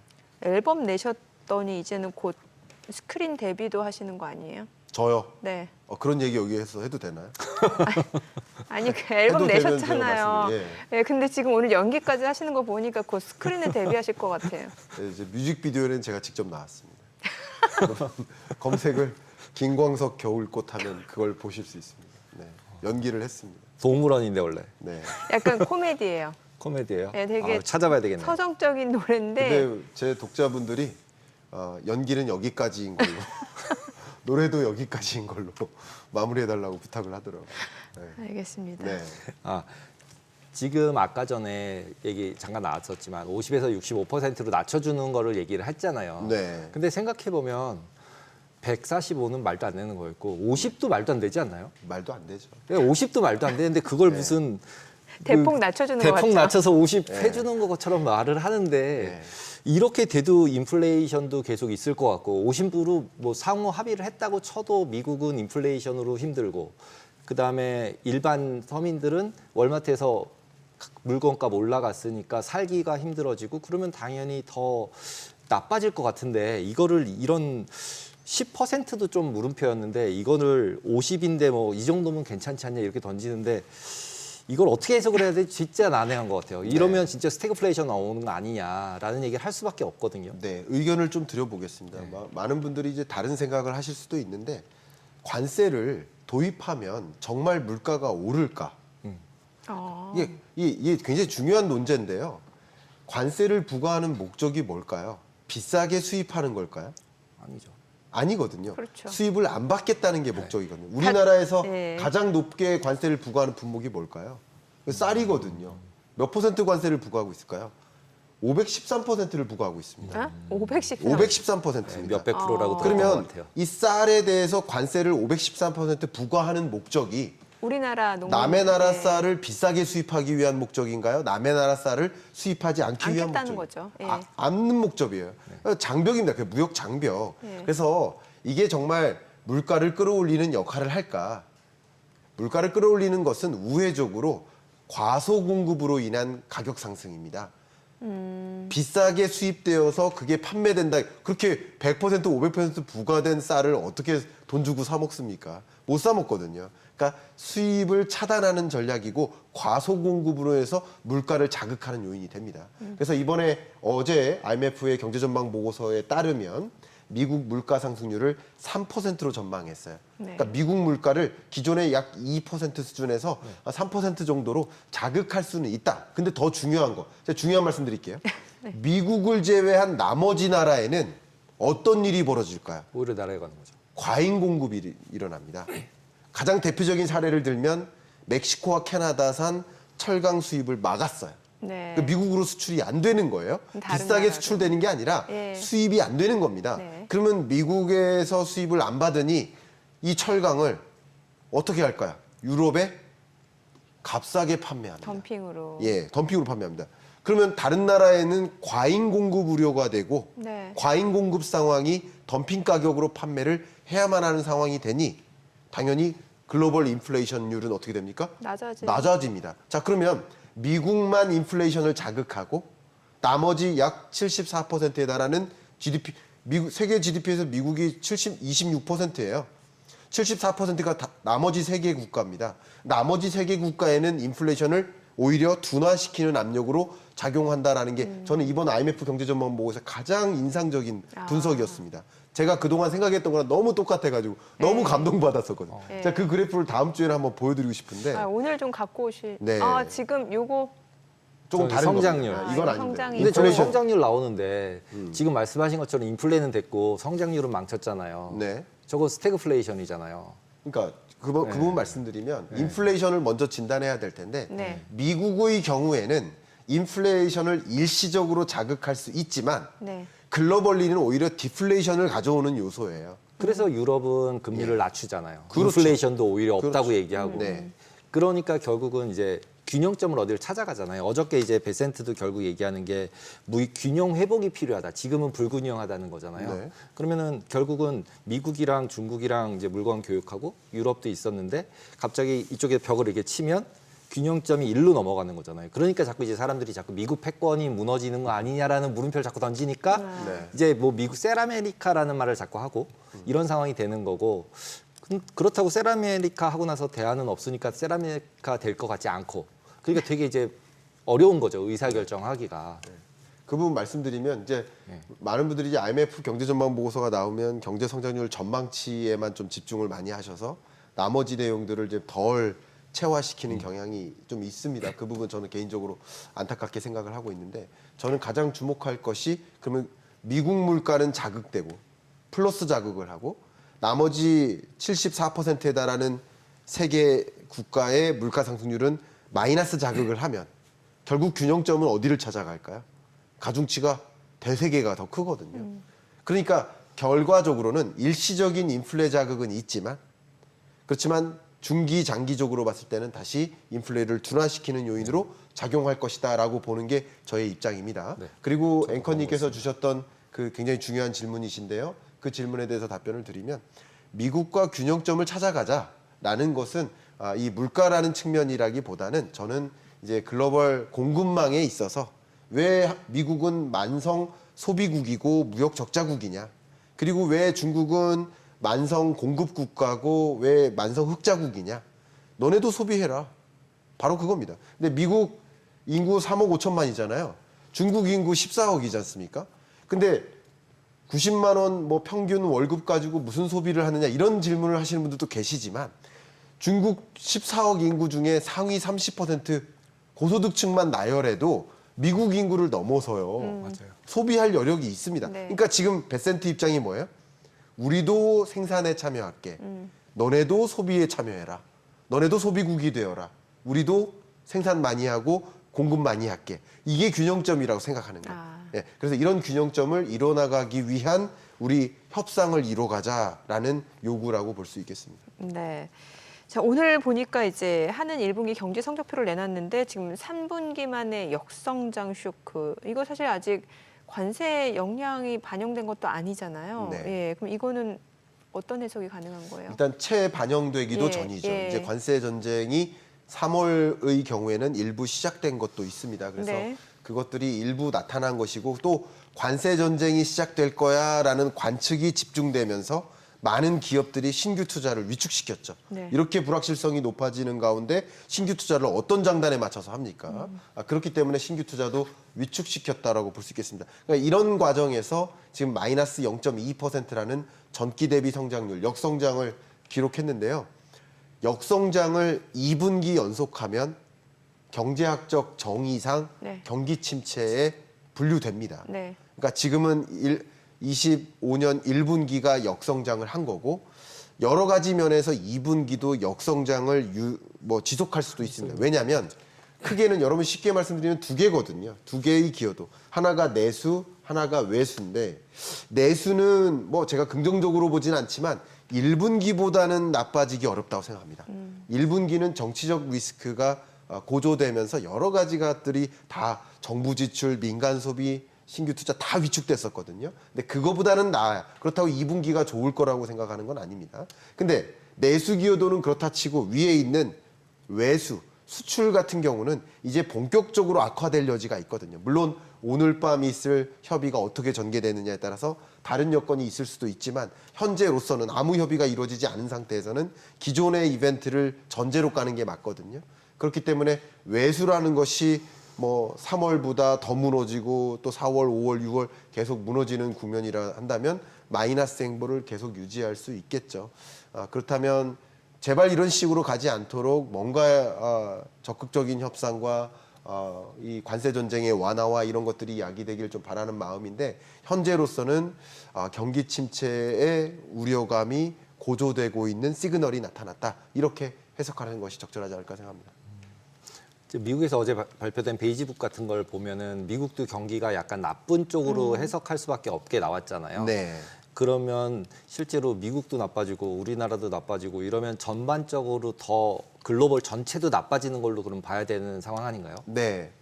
기본적으로 세계 경제의 그림을 그리실 때 세계 GDP가 있고 네. 세계 교역량이 있어요.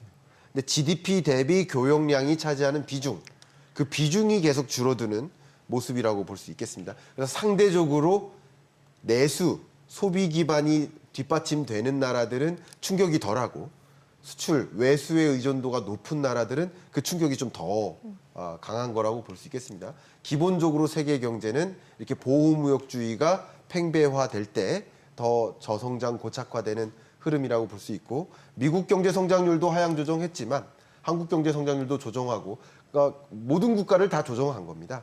그러니까 수출 둔화, 교육 환경의 갈등이 뭐 고조되는 이런 국면에서 어떤 나라도 예외가 될 수는 없다라고 보고 있고 그게 세계 경제를 더 저성장 고착화하는 국면으로 생각해 볼 수 있겠습니다. 그럼 주식 못 사잖아요. 네. 주식은 의견을 좀 드려보면 여러분 다 주식 투자하시는 분이라고 가정했을 때 주식은 경기에 민감한 겁니까? 경기 침체 공포감에 민감한 겁니까? 공포감. 공포감이에요. 네. 그러니까 베이지북 말씀하셨습니다만 거기서 나오는 실물 경제 지표가 나빠진 건 없습니다. 지금 4월이잖아요. 심리. 3월 베이지북이잖아요. 그러면 3월 지표상에 실물 경제적으로 고용 지표 나빠진 게 있나요? 소매 판매액이 둔화된 게 있나요? 민간 기업의 투자액이 줄어든 게 있나요? 정부 지출 규모가 줄어든 게 있나요? 이게 다 하면 GDP거든요. 네. 실물 경제적으로 둔화된 건 아직 없어요. 네. 아직 발표는 안 됐어요. 적어도. 네네. 발표된 게 다 뭐예요? 지금 트럼프 파월식 표현으로 본다면 다 서베이 데이터입니다. 서베이 데이터는 데이터라고 뭐죠? 얘기해요. 심리 데이터, 심리 데이터. 심리적으로 지금 무너진 겁니다. 그러니까 심리적으로 무너질 때 주가가 무너진 거예요. 근데 실물 경제적으로 무너지는 게 아니라. 그래서 저는 이제 자본시장과 실물 경제를 구분해서 달리 판단하시면 좋겠고 자본시장을 소위 말하는 월스트리트 그리고 실물 경제를 메인스트리트 월스트리트과 메인스트리트 간에 갭이 벌어진다. 굉장히 유명한 표현이죠. The gap between Wall Street and Main Street. 이 벌어져 있으니까 오히려 실물 경제적으로 충격이 있기 전에 지금 관세 전쟁을 완화하고 무역 전쟁을 완화하는 움직임에서 정말 충격적인 실물 경제 침체로 이어지진 않고 그때 있었던 공포감이 과잉 공포감이었구나라고 해석하면 주식시장은 달리 움직이겠죠. 그렇기 때문에 저는 이 두 가지를 실물 경제와 자본시장을 구분해 놓고 이해했으면 좋겠고 이 자본시장은 무엇보다도 이 심리 지표, 서베이 데이터에 따라서 동행한다. 저는 이렇게 의견을 좀 드리고 싶습니다.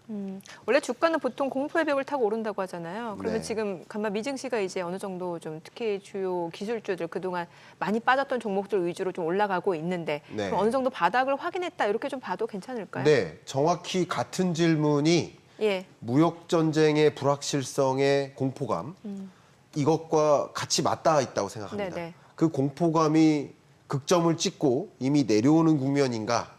그게 정확히 똑같이 이 증시의 지표로 똑같이 이게 데칼코마니처럼 움직일 것이라고 저는 보고 있습니다. 왜냐하면 트럼프 취임 이후는 정확히 트럼프식 관세 전쟁의 격화 혹은 완화에 따라서 증시가 움직였다라고 저는 생각을 하고 있거든요. 네. 여러분들도 부인하지 않으신다면 그런 관점에서 미중 무역 전쟁 또 트럼프발 관세 전쟁이 이미 정점을 찍고 완화되는 국면인가 아니면 더 격화되는 국면인가 이걸 구분해 보시면 충분히 답이 대신할 수 있을 것 같습니다.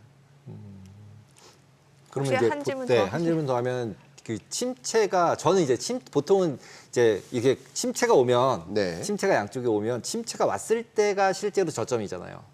주식으로 보면은 저는 그렇게 생각 안 합니다. 그러면요. 침체가 아직 안 왔다니까요.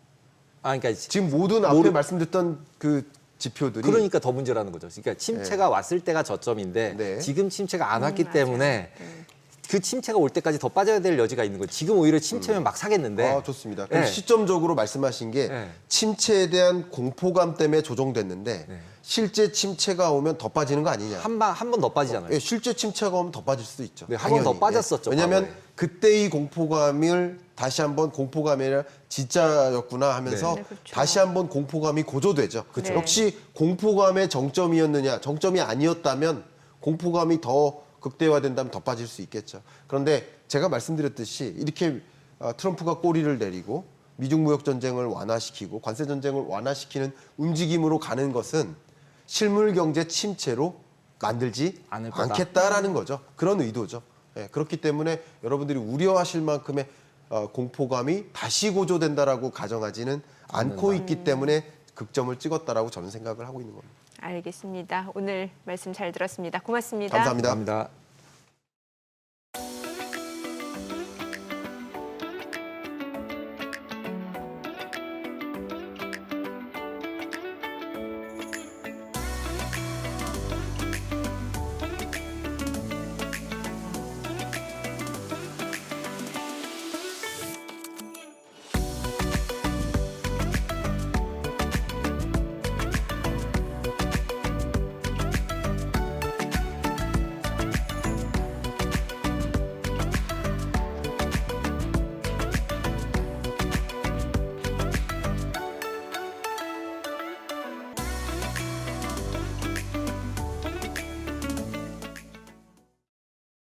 오늘 밤 뉴욕 증시를 대비해 반드시 체크해야 할 월가 이슈와 종목 짚어봅니다.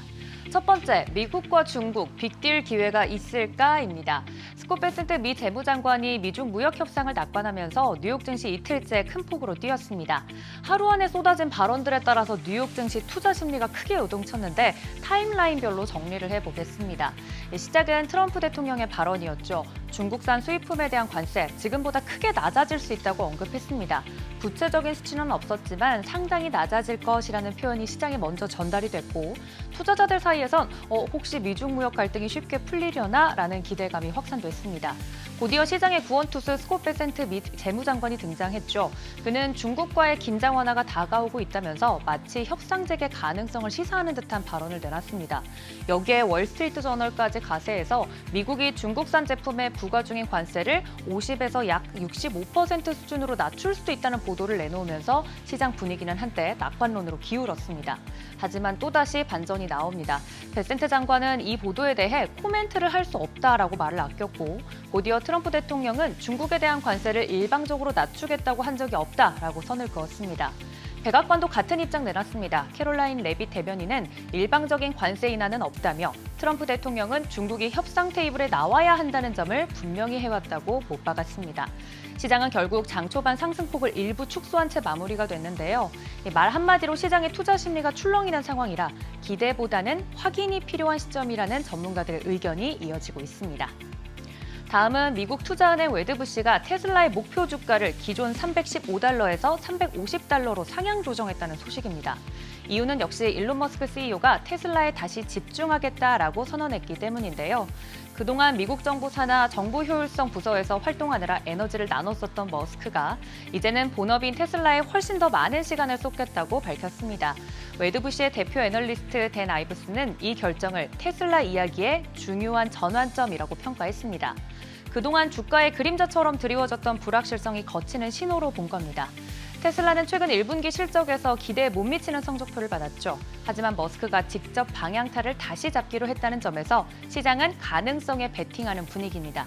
특히 자율주행과 로보틱스 분야에서 머스크의 리더십이 본격적으로 복귀한다면 이게 테슬라 주가의 다음 모멘텀이 될 수 있다는 게 웨드부시의 진단입니다. 실망스러운 1분기 실적에도 불구하고 간밤 테슬라는 5% 넘게 오르면서 상승 마감했고요. 지난 한 달간 테슬라 주가가 15% 가까이 빠졌지만 여전히 서학개미의 원픽 종목이라 실적 발표 전후로 목표 주가 하향 소식이 주를 이루는 가운데 상향 소식이 나와서 전해드립니다. 마지막 소식은 미국 신용카드 업계 이야기입니다. 요즘 카드사들이 공통적으로 하는 말이 바로 지금은 공격보다는 방어를 할 때다입니다. 월스트리트 저널에 따르면 JP모건과 시티그룹 같은 대형 금융사들은 최근 대손 충당금을 대폭 늘렸습니다. 소비자들이 앞으로 대금을 갚지 못할 가능성에 대비해서 미리 손실에 대한 방어막을 쌓고 있는 거죠. 여기에 소매 신용카드 중심의 이 싱크로니는 대출 심사 기준을 높였고 US뱅코프는 고소득층 고객 확보에 집중하고 있습니다. 즉 신용 위험이 높은 계층보다는 안정적인 소비 여력을 가진 고객을 타깃으로 전략을 전환한 겁니다. 흥미로운 건 지금까지 되려 소비가 활발하다는 점인데요. 1분기 기준 카드 지출, 신규 발급, 또 대출 모두 작년보다 빠르게 늘었고 카드사들의 수익도 전년 동기 대비 개선됐습니다. 하지만 문제는 이 소비가 과연 언제까지 계속될 수 있느냐 하는 건데요. 아메리칸 익스프레스나 시티그룹은 여행, 여가 지출은 둔화된 반면 생필품 등 꼭 써야 하는 항목에서만 지출이 늘었다고 분석했습니다. JP모건의 재무책임자 제레미 바넘은 지금 초점은 미래에 있고 그 미래는 어느 때보다 불확실하다라고 한마디로 요약했습니다. 결국 미국의 경기 악화에 대비해서 이 신용카드사들도 리스크 관리의 고삐를 바짝 쥐고 있다는 소식까지 전해드립니다. 지금까지 월가 리포트였습니다.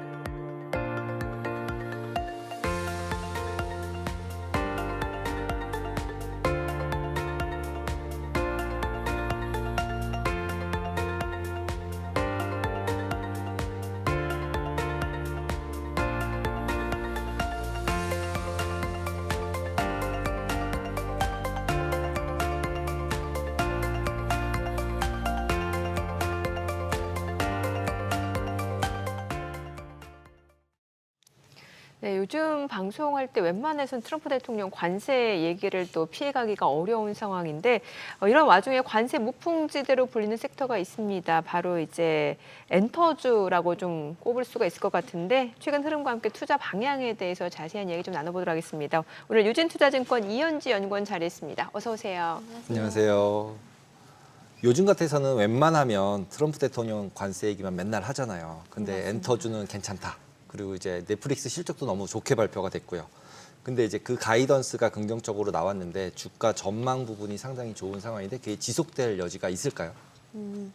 우선은 뭐 넷플릭스부터 좀 말씀을 네. 드리면은 이제 실적이 나왔습니다. 그런데 넷플릭스가 1분기에 물론 실적도 잘 나왔지만 앞으로의 가이던스가 정말 긍정적으로 나왔거든요. 근데 이번 실적에서의 좀 차이점은 이제 가입자 수를 그동안은 발표를 했었는데 앞으로는 가입자 수를 공개하지 않는다라고 해서 이제 숫자상에서 얼마나 늘어났는가에 좀 더 집중을 해봐야 되는 상황입니다.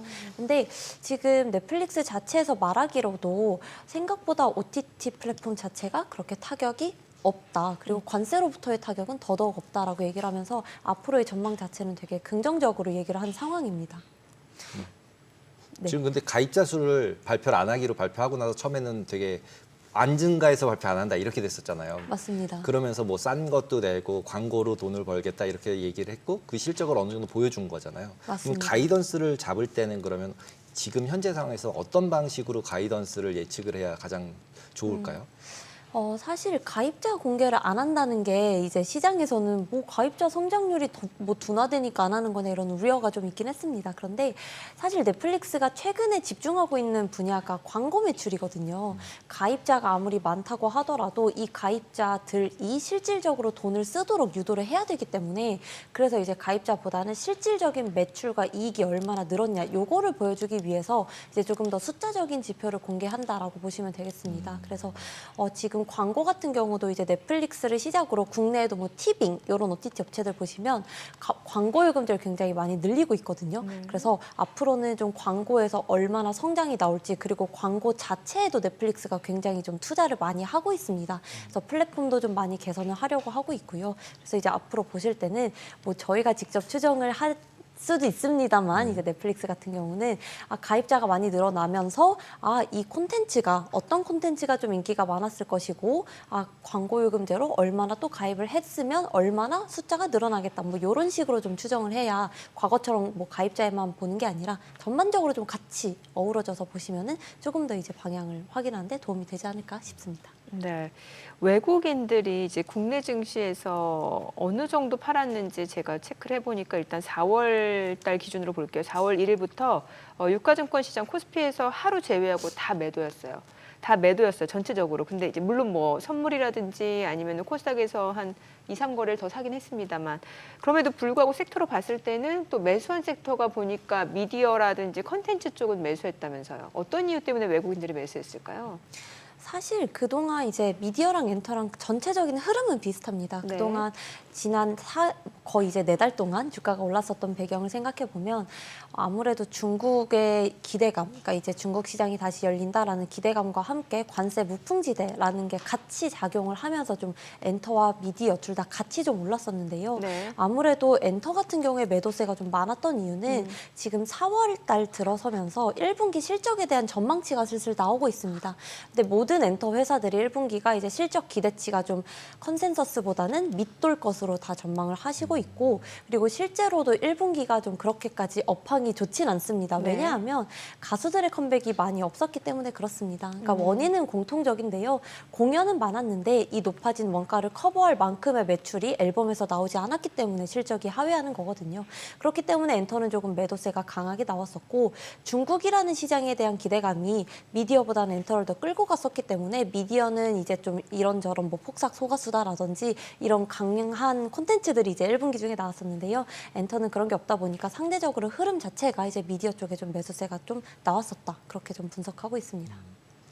넷플릭스가 성장하고 있는데 이제 국내 극장들은 결국 OTT 때문에 점점 더 실적이 나빠지고 있잖아요. CJ, 뭐 CGV 이런 것들을 보면 티켓 올리고 뭐 얘기를 하지만 그러면은 실제로 그런 극장에 안 가는 부분들이 다시 이렇게 회복될 가능성들은 전혀 없는 상황이라고 봐야 되나요? 사실 저는 극장에 대해서는 회복 속도는 과거 이제 팬데믹 이전 수준만큼 간다라고 보기는 좀 어렵습니다. 왜냐하면 아무래도 극장 자체가 뭐 우리가 극장을 가는 게 티켓 가격이 비싼 것도 있습니다만 이제 볼만한 콘텐츠가 좀 나와야 극장을 가거든요. 그리고 아무래도 극장에서 개봉하는 영화들 자체가 좀 극장에서만 볼 수 있는 그런 대작들 이런 것들이 좀 나와줘야 되는데 사실 그동안은 공개된 작품들이 딱히 없었기 때문에 이 극장보다는 OTT 쪽으로 좀 수요가 쏠리는 경향도 있었고요. 그리고 최근에는 사실 OTT 자체도 이제 구독을 많이 하지 않는 분들이 계십니다. 그래요? 경기가 많이 어려웠기 때문에요. 그렇기 때문에 극장 자체는 뭐 그렇게까지 안 좋다, 회복이 뭐 앞으로 안 된다 이렇게 보는 건 아닌데 아무래도 상대적으로는 조금 그러니까 미디어보다는 좀 회복 속도가 더디다. 좀 이렇게 봐야 되지 않나 싶습니다. 네. 넷플릭스 하면 또 최근에 인기작 폭삭 소가수다 보셨죠? 아 너무 네. 보셨어요, 너무 슬펐습니다. 대표님? 네, 맞습니다. 뭔가 울고 웃고. 맞습니다. 네, 근데 이게 지금 뭐 오징어 게임 이후로 K 콘텐츠 인기를 이끌고 있는 대표적인 작품이잖아요. 콘텐츠 관련주 움직이면 어때요?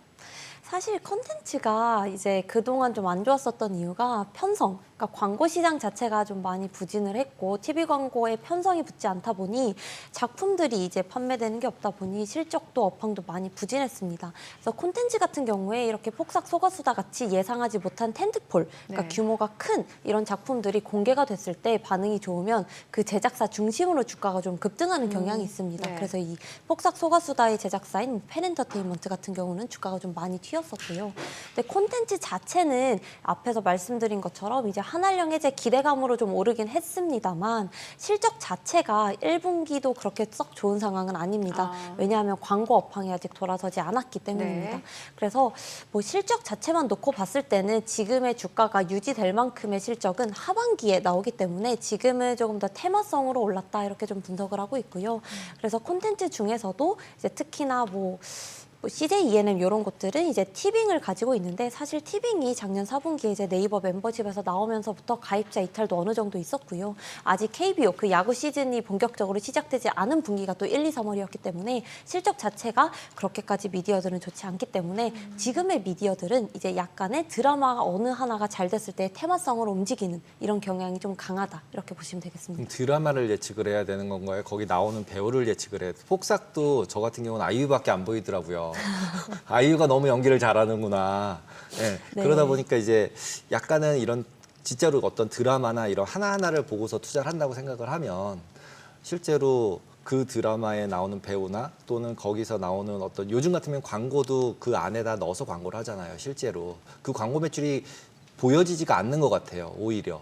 그래서 PPL 같은 예, 거야. PPL을 얼마 받는지 잘 모르잖아요. 예, 예. 그 예전에는 다 가리고 나오더니 요즘 다 들고 나오더라고요. 그래서 그렇죠. 다 예. 받았겠구나 이런 예, 생각이 예. 드는데 그러면 그런 것들이 다 넷플릭스에다 광고비를 내는 거죠. 아니면은 그 배우나 아니면 소속사나 이런 데랑 연결이 되는 건가요?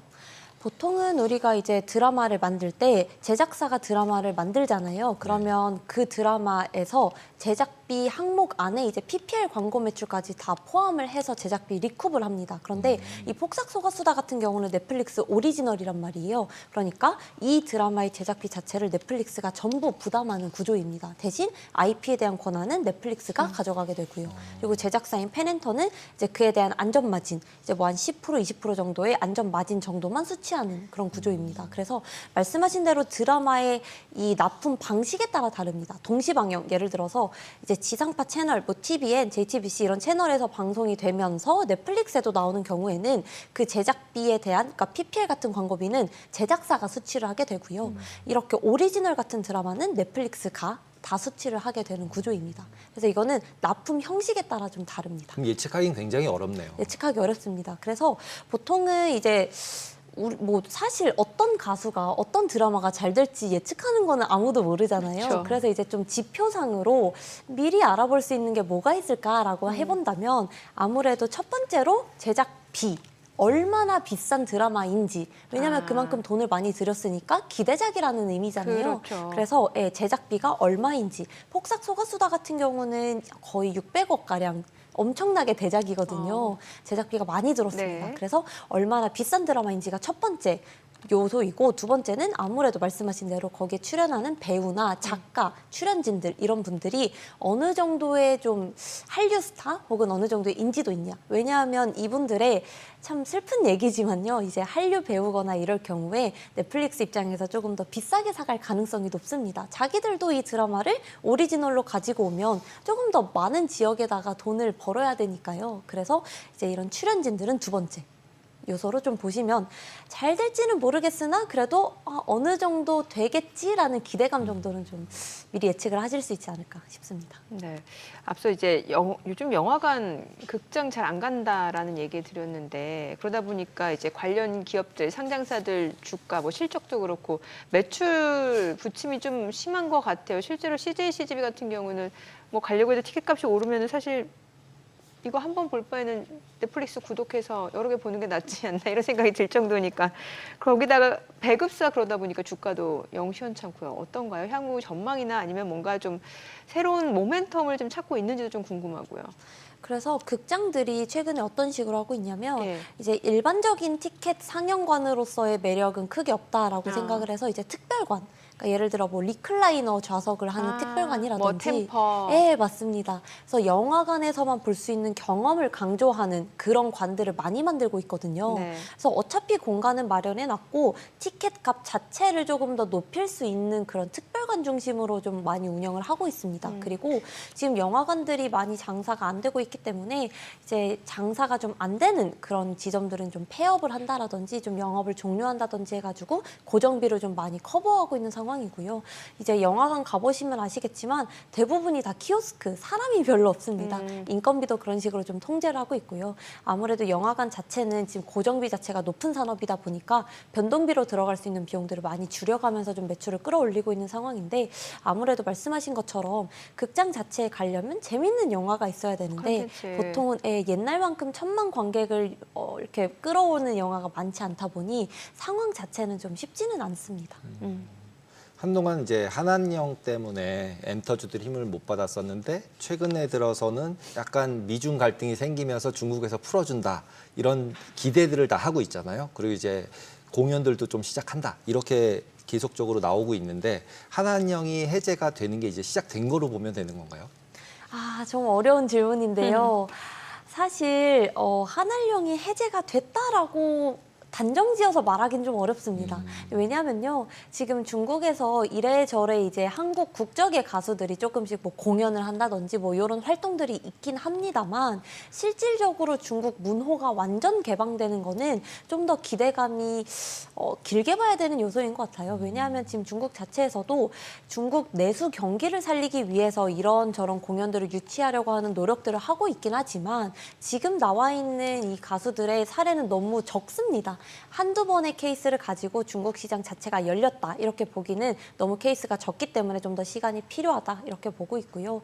그리고 지금 엔터주들 자체가 올해 1, 2, 3, 4월 계속 중국이 열린다 만다 이 기대감만으로 계속 네. 주가가 많이 올라왔기 때문에 예, 아직까지는 기대감의 요소라고 좀 봐야 되는 게 맞다 그렇게 판단합니다.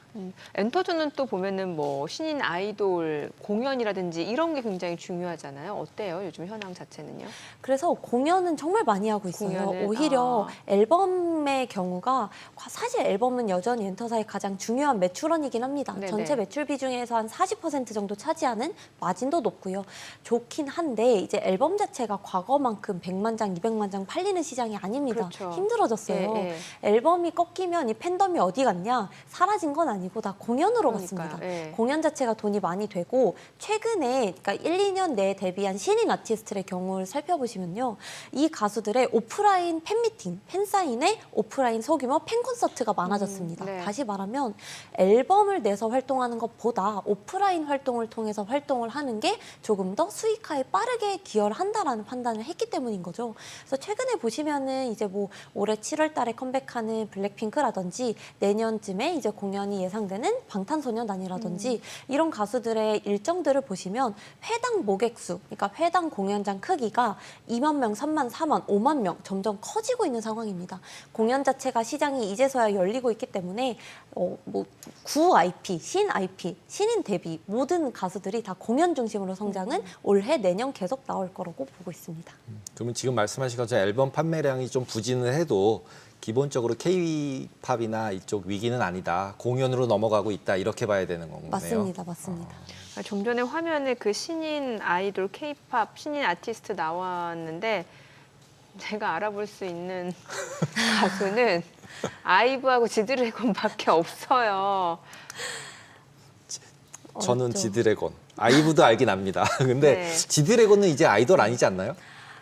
아, 뭐 아티스트시죠. 그래도 아티스트죠. 그럼요. 네, 아이돌은 아티스트죠. 아니죠. 예, 이번에 그 리브 골프 파이널 장식하는데요. 얼마나 대단한 아티스트인데요. 아티스트죠, 아티스트. 아티스트 네. 맞습니다. 아이돌은 영구님은 아니죠. 아세요? 저는 아무래도 있죠. 그러니까 알아야죠. 실제, 그러니까 그럼 이제 화면에 막 나와요. 춤추는 동작이 나오면 저 그룹은 누구다, 저 그룹은 누구다, 다 구분이 돼요? 네. 그러시구나. 근데 이게 또 포인트예요. 네. 다시 말하면 네.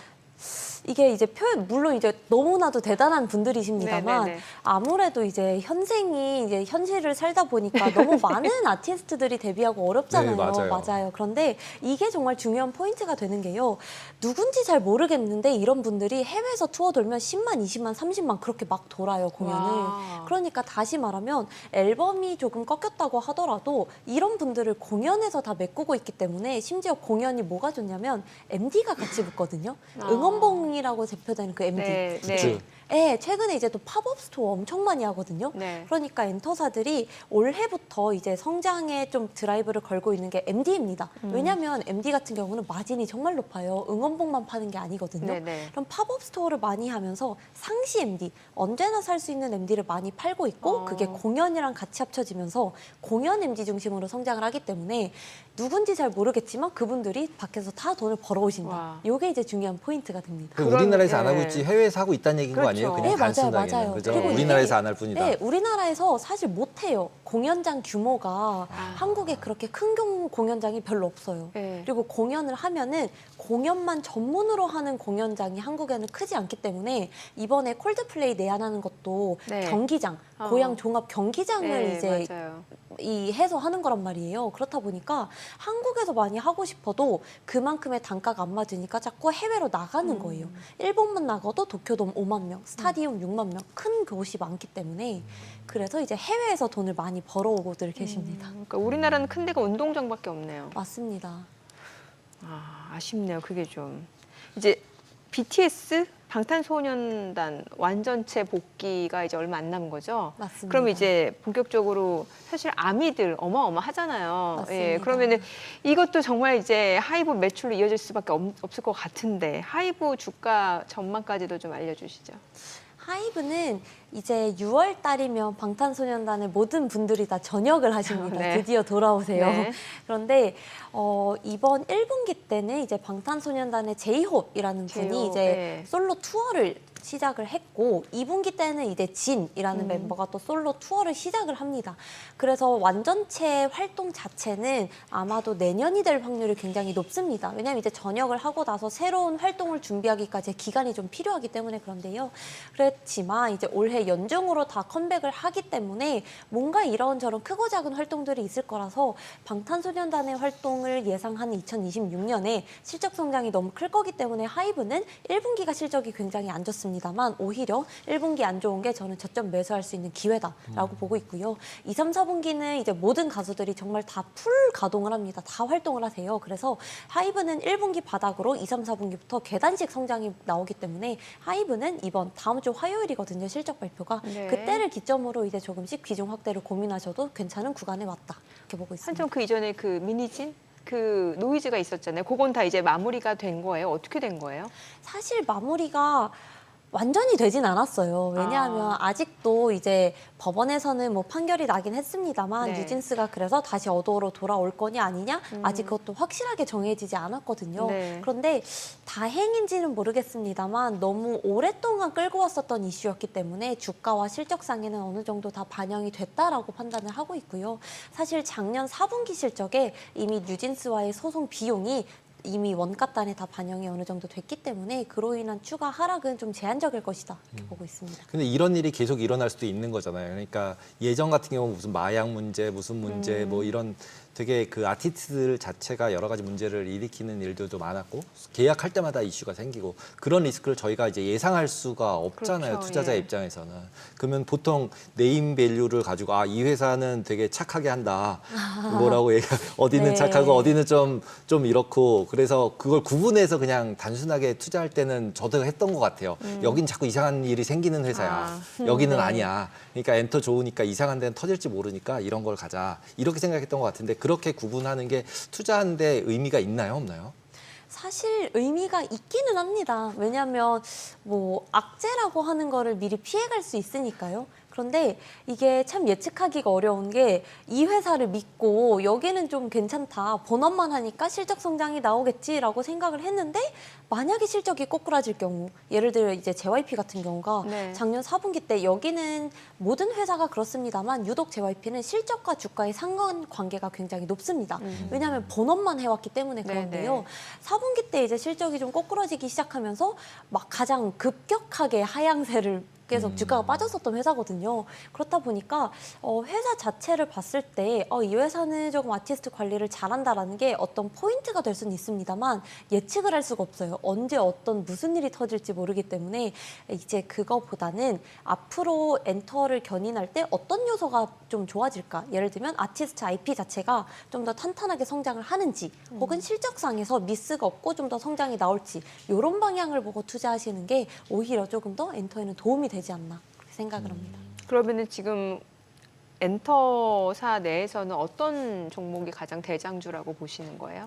저는 가장 추천드리는 거는 이제 하이브입니다. 하이브. 아무래도 뭐 비싸다고 생각하실 수도 있고 네. 지금 하이브 너무 뭐 지금 사도 괜찮나요 생각하실 수 있는데 하이브 같은 경우는 사실 그동안 엔터 전체를 봤을 때 중국이라는 시장과 관세라는 시장 그 영향으로부터 그나마 좀 가장 덜 올랐어요. 그래요? 좀 이제 상대적으로 다른 엔터 3사 대비 좀 무겁기도 했고 네. 그렇기 때문에 이 모멘텀이 끝났을 때 상대적으로 좀 주가가 빠질 우려가 좀 덜하다라는 게 첫 번째 포인트고요.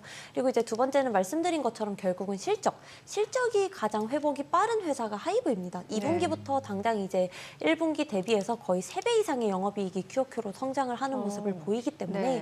그리고 이제 방탄소년단도 돌아오지만 올해 2분기에 또 방탄 다음으로 중요한 IP인 세븐틴의 컴백이 있거든요. 5월 중에 그래요? 컴백이 있습니다. 네. 네, 세븐틴이라는 분들도 이제 월드 투어를 또 크게 세븐틴 돌기 전 때문에 알아요. 아세요? 네. 몇 명이에요? 몇 명인지 그것까지 모르는데 딱 그 몇 명. 노래는 알아요. 13명이래요. 13명이래요. 네, 13명. 맞습니다. 13명인데 왜 세븐틴이에요? 이제 13명에다가 그 안에 유닛이 또 3개로 나뉘어요. 보컬 유닛, 랩 유닛, 퍼포먼스 유닛 이런 식으로. 그래서 더하기 3, 그리고 이제 하나로 이제 모으면 플러스 1 해가지고 이제 모양이 캐럿이 팬덤 이름이거든요. 그래서 이렇게 13 더하기 3 더하기 1에서 17 뭐 이런 의미입니다만 그래서 세븐틴. 네, 그래서 우리는 뭐 이제 하나다 해서 플러스 1에서 17인데 뭐 하여간 돈은 많이 번다 이게 중요하니까요. 네. 그게 중요하죠. 네, 돈을 많이 번다. 네, 그래서 이분들의 이제 컴백이 올해 이제 5월달에 있고 또 월드 투어를 또 크게 돌 예정이기 때문에 하이브 같은 경우는 그냥 매 분기 너무 돈 벌만한 정말 탄탄한 아티스트 IP가 계속 나옵니다. 그래서 저는 하이브는 좀 1분기 실적을 기점으로 조금 비중 확대할 수 있는 구간까지 왔다. 그래서 추천드립니다. 알겠습니다. 오늘 또 신인 아티스트 아이돌 공부 많이 해야겠네요. 오늘 내용 잘 들었습니다. 고맙습니다. 오늘 미증 씨는 어떨지 또 궁금해지는데 안도렐리 계속해서 이어지면 좋겠다라는 기대를 가져보는데 어떻게 보세요? 전망하세요? 일단 외국인이 선물을 우리나라 매도를 해서 네. 오늘은 좀 안 좋지 않을까. 홀짝으로 고르라면. 네. 봐야겠네요. 네, 저희 방송 중에 전해드린 내용과 관련해서 모든 투자 판단의 책임은 투자자분들께 있다는 점 알려드립니다. 머니씨 오늘 여기까지입니다. 여러분의 모든 경제 SBS 비즈가 함께하겠습니다. 저희는 내일 오후 3시에 다시 찾아뵙겠습니다. 고맙습니다.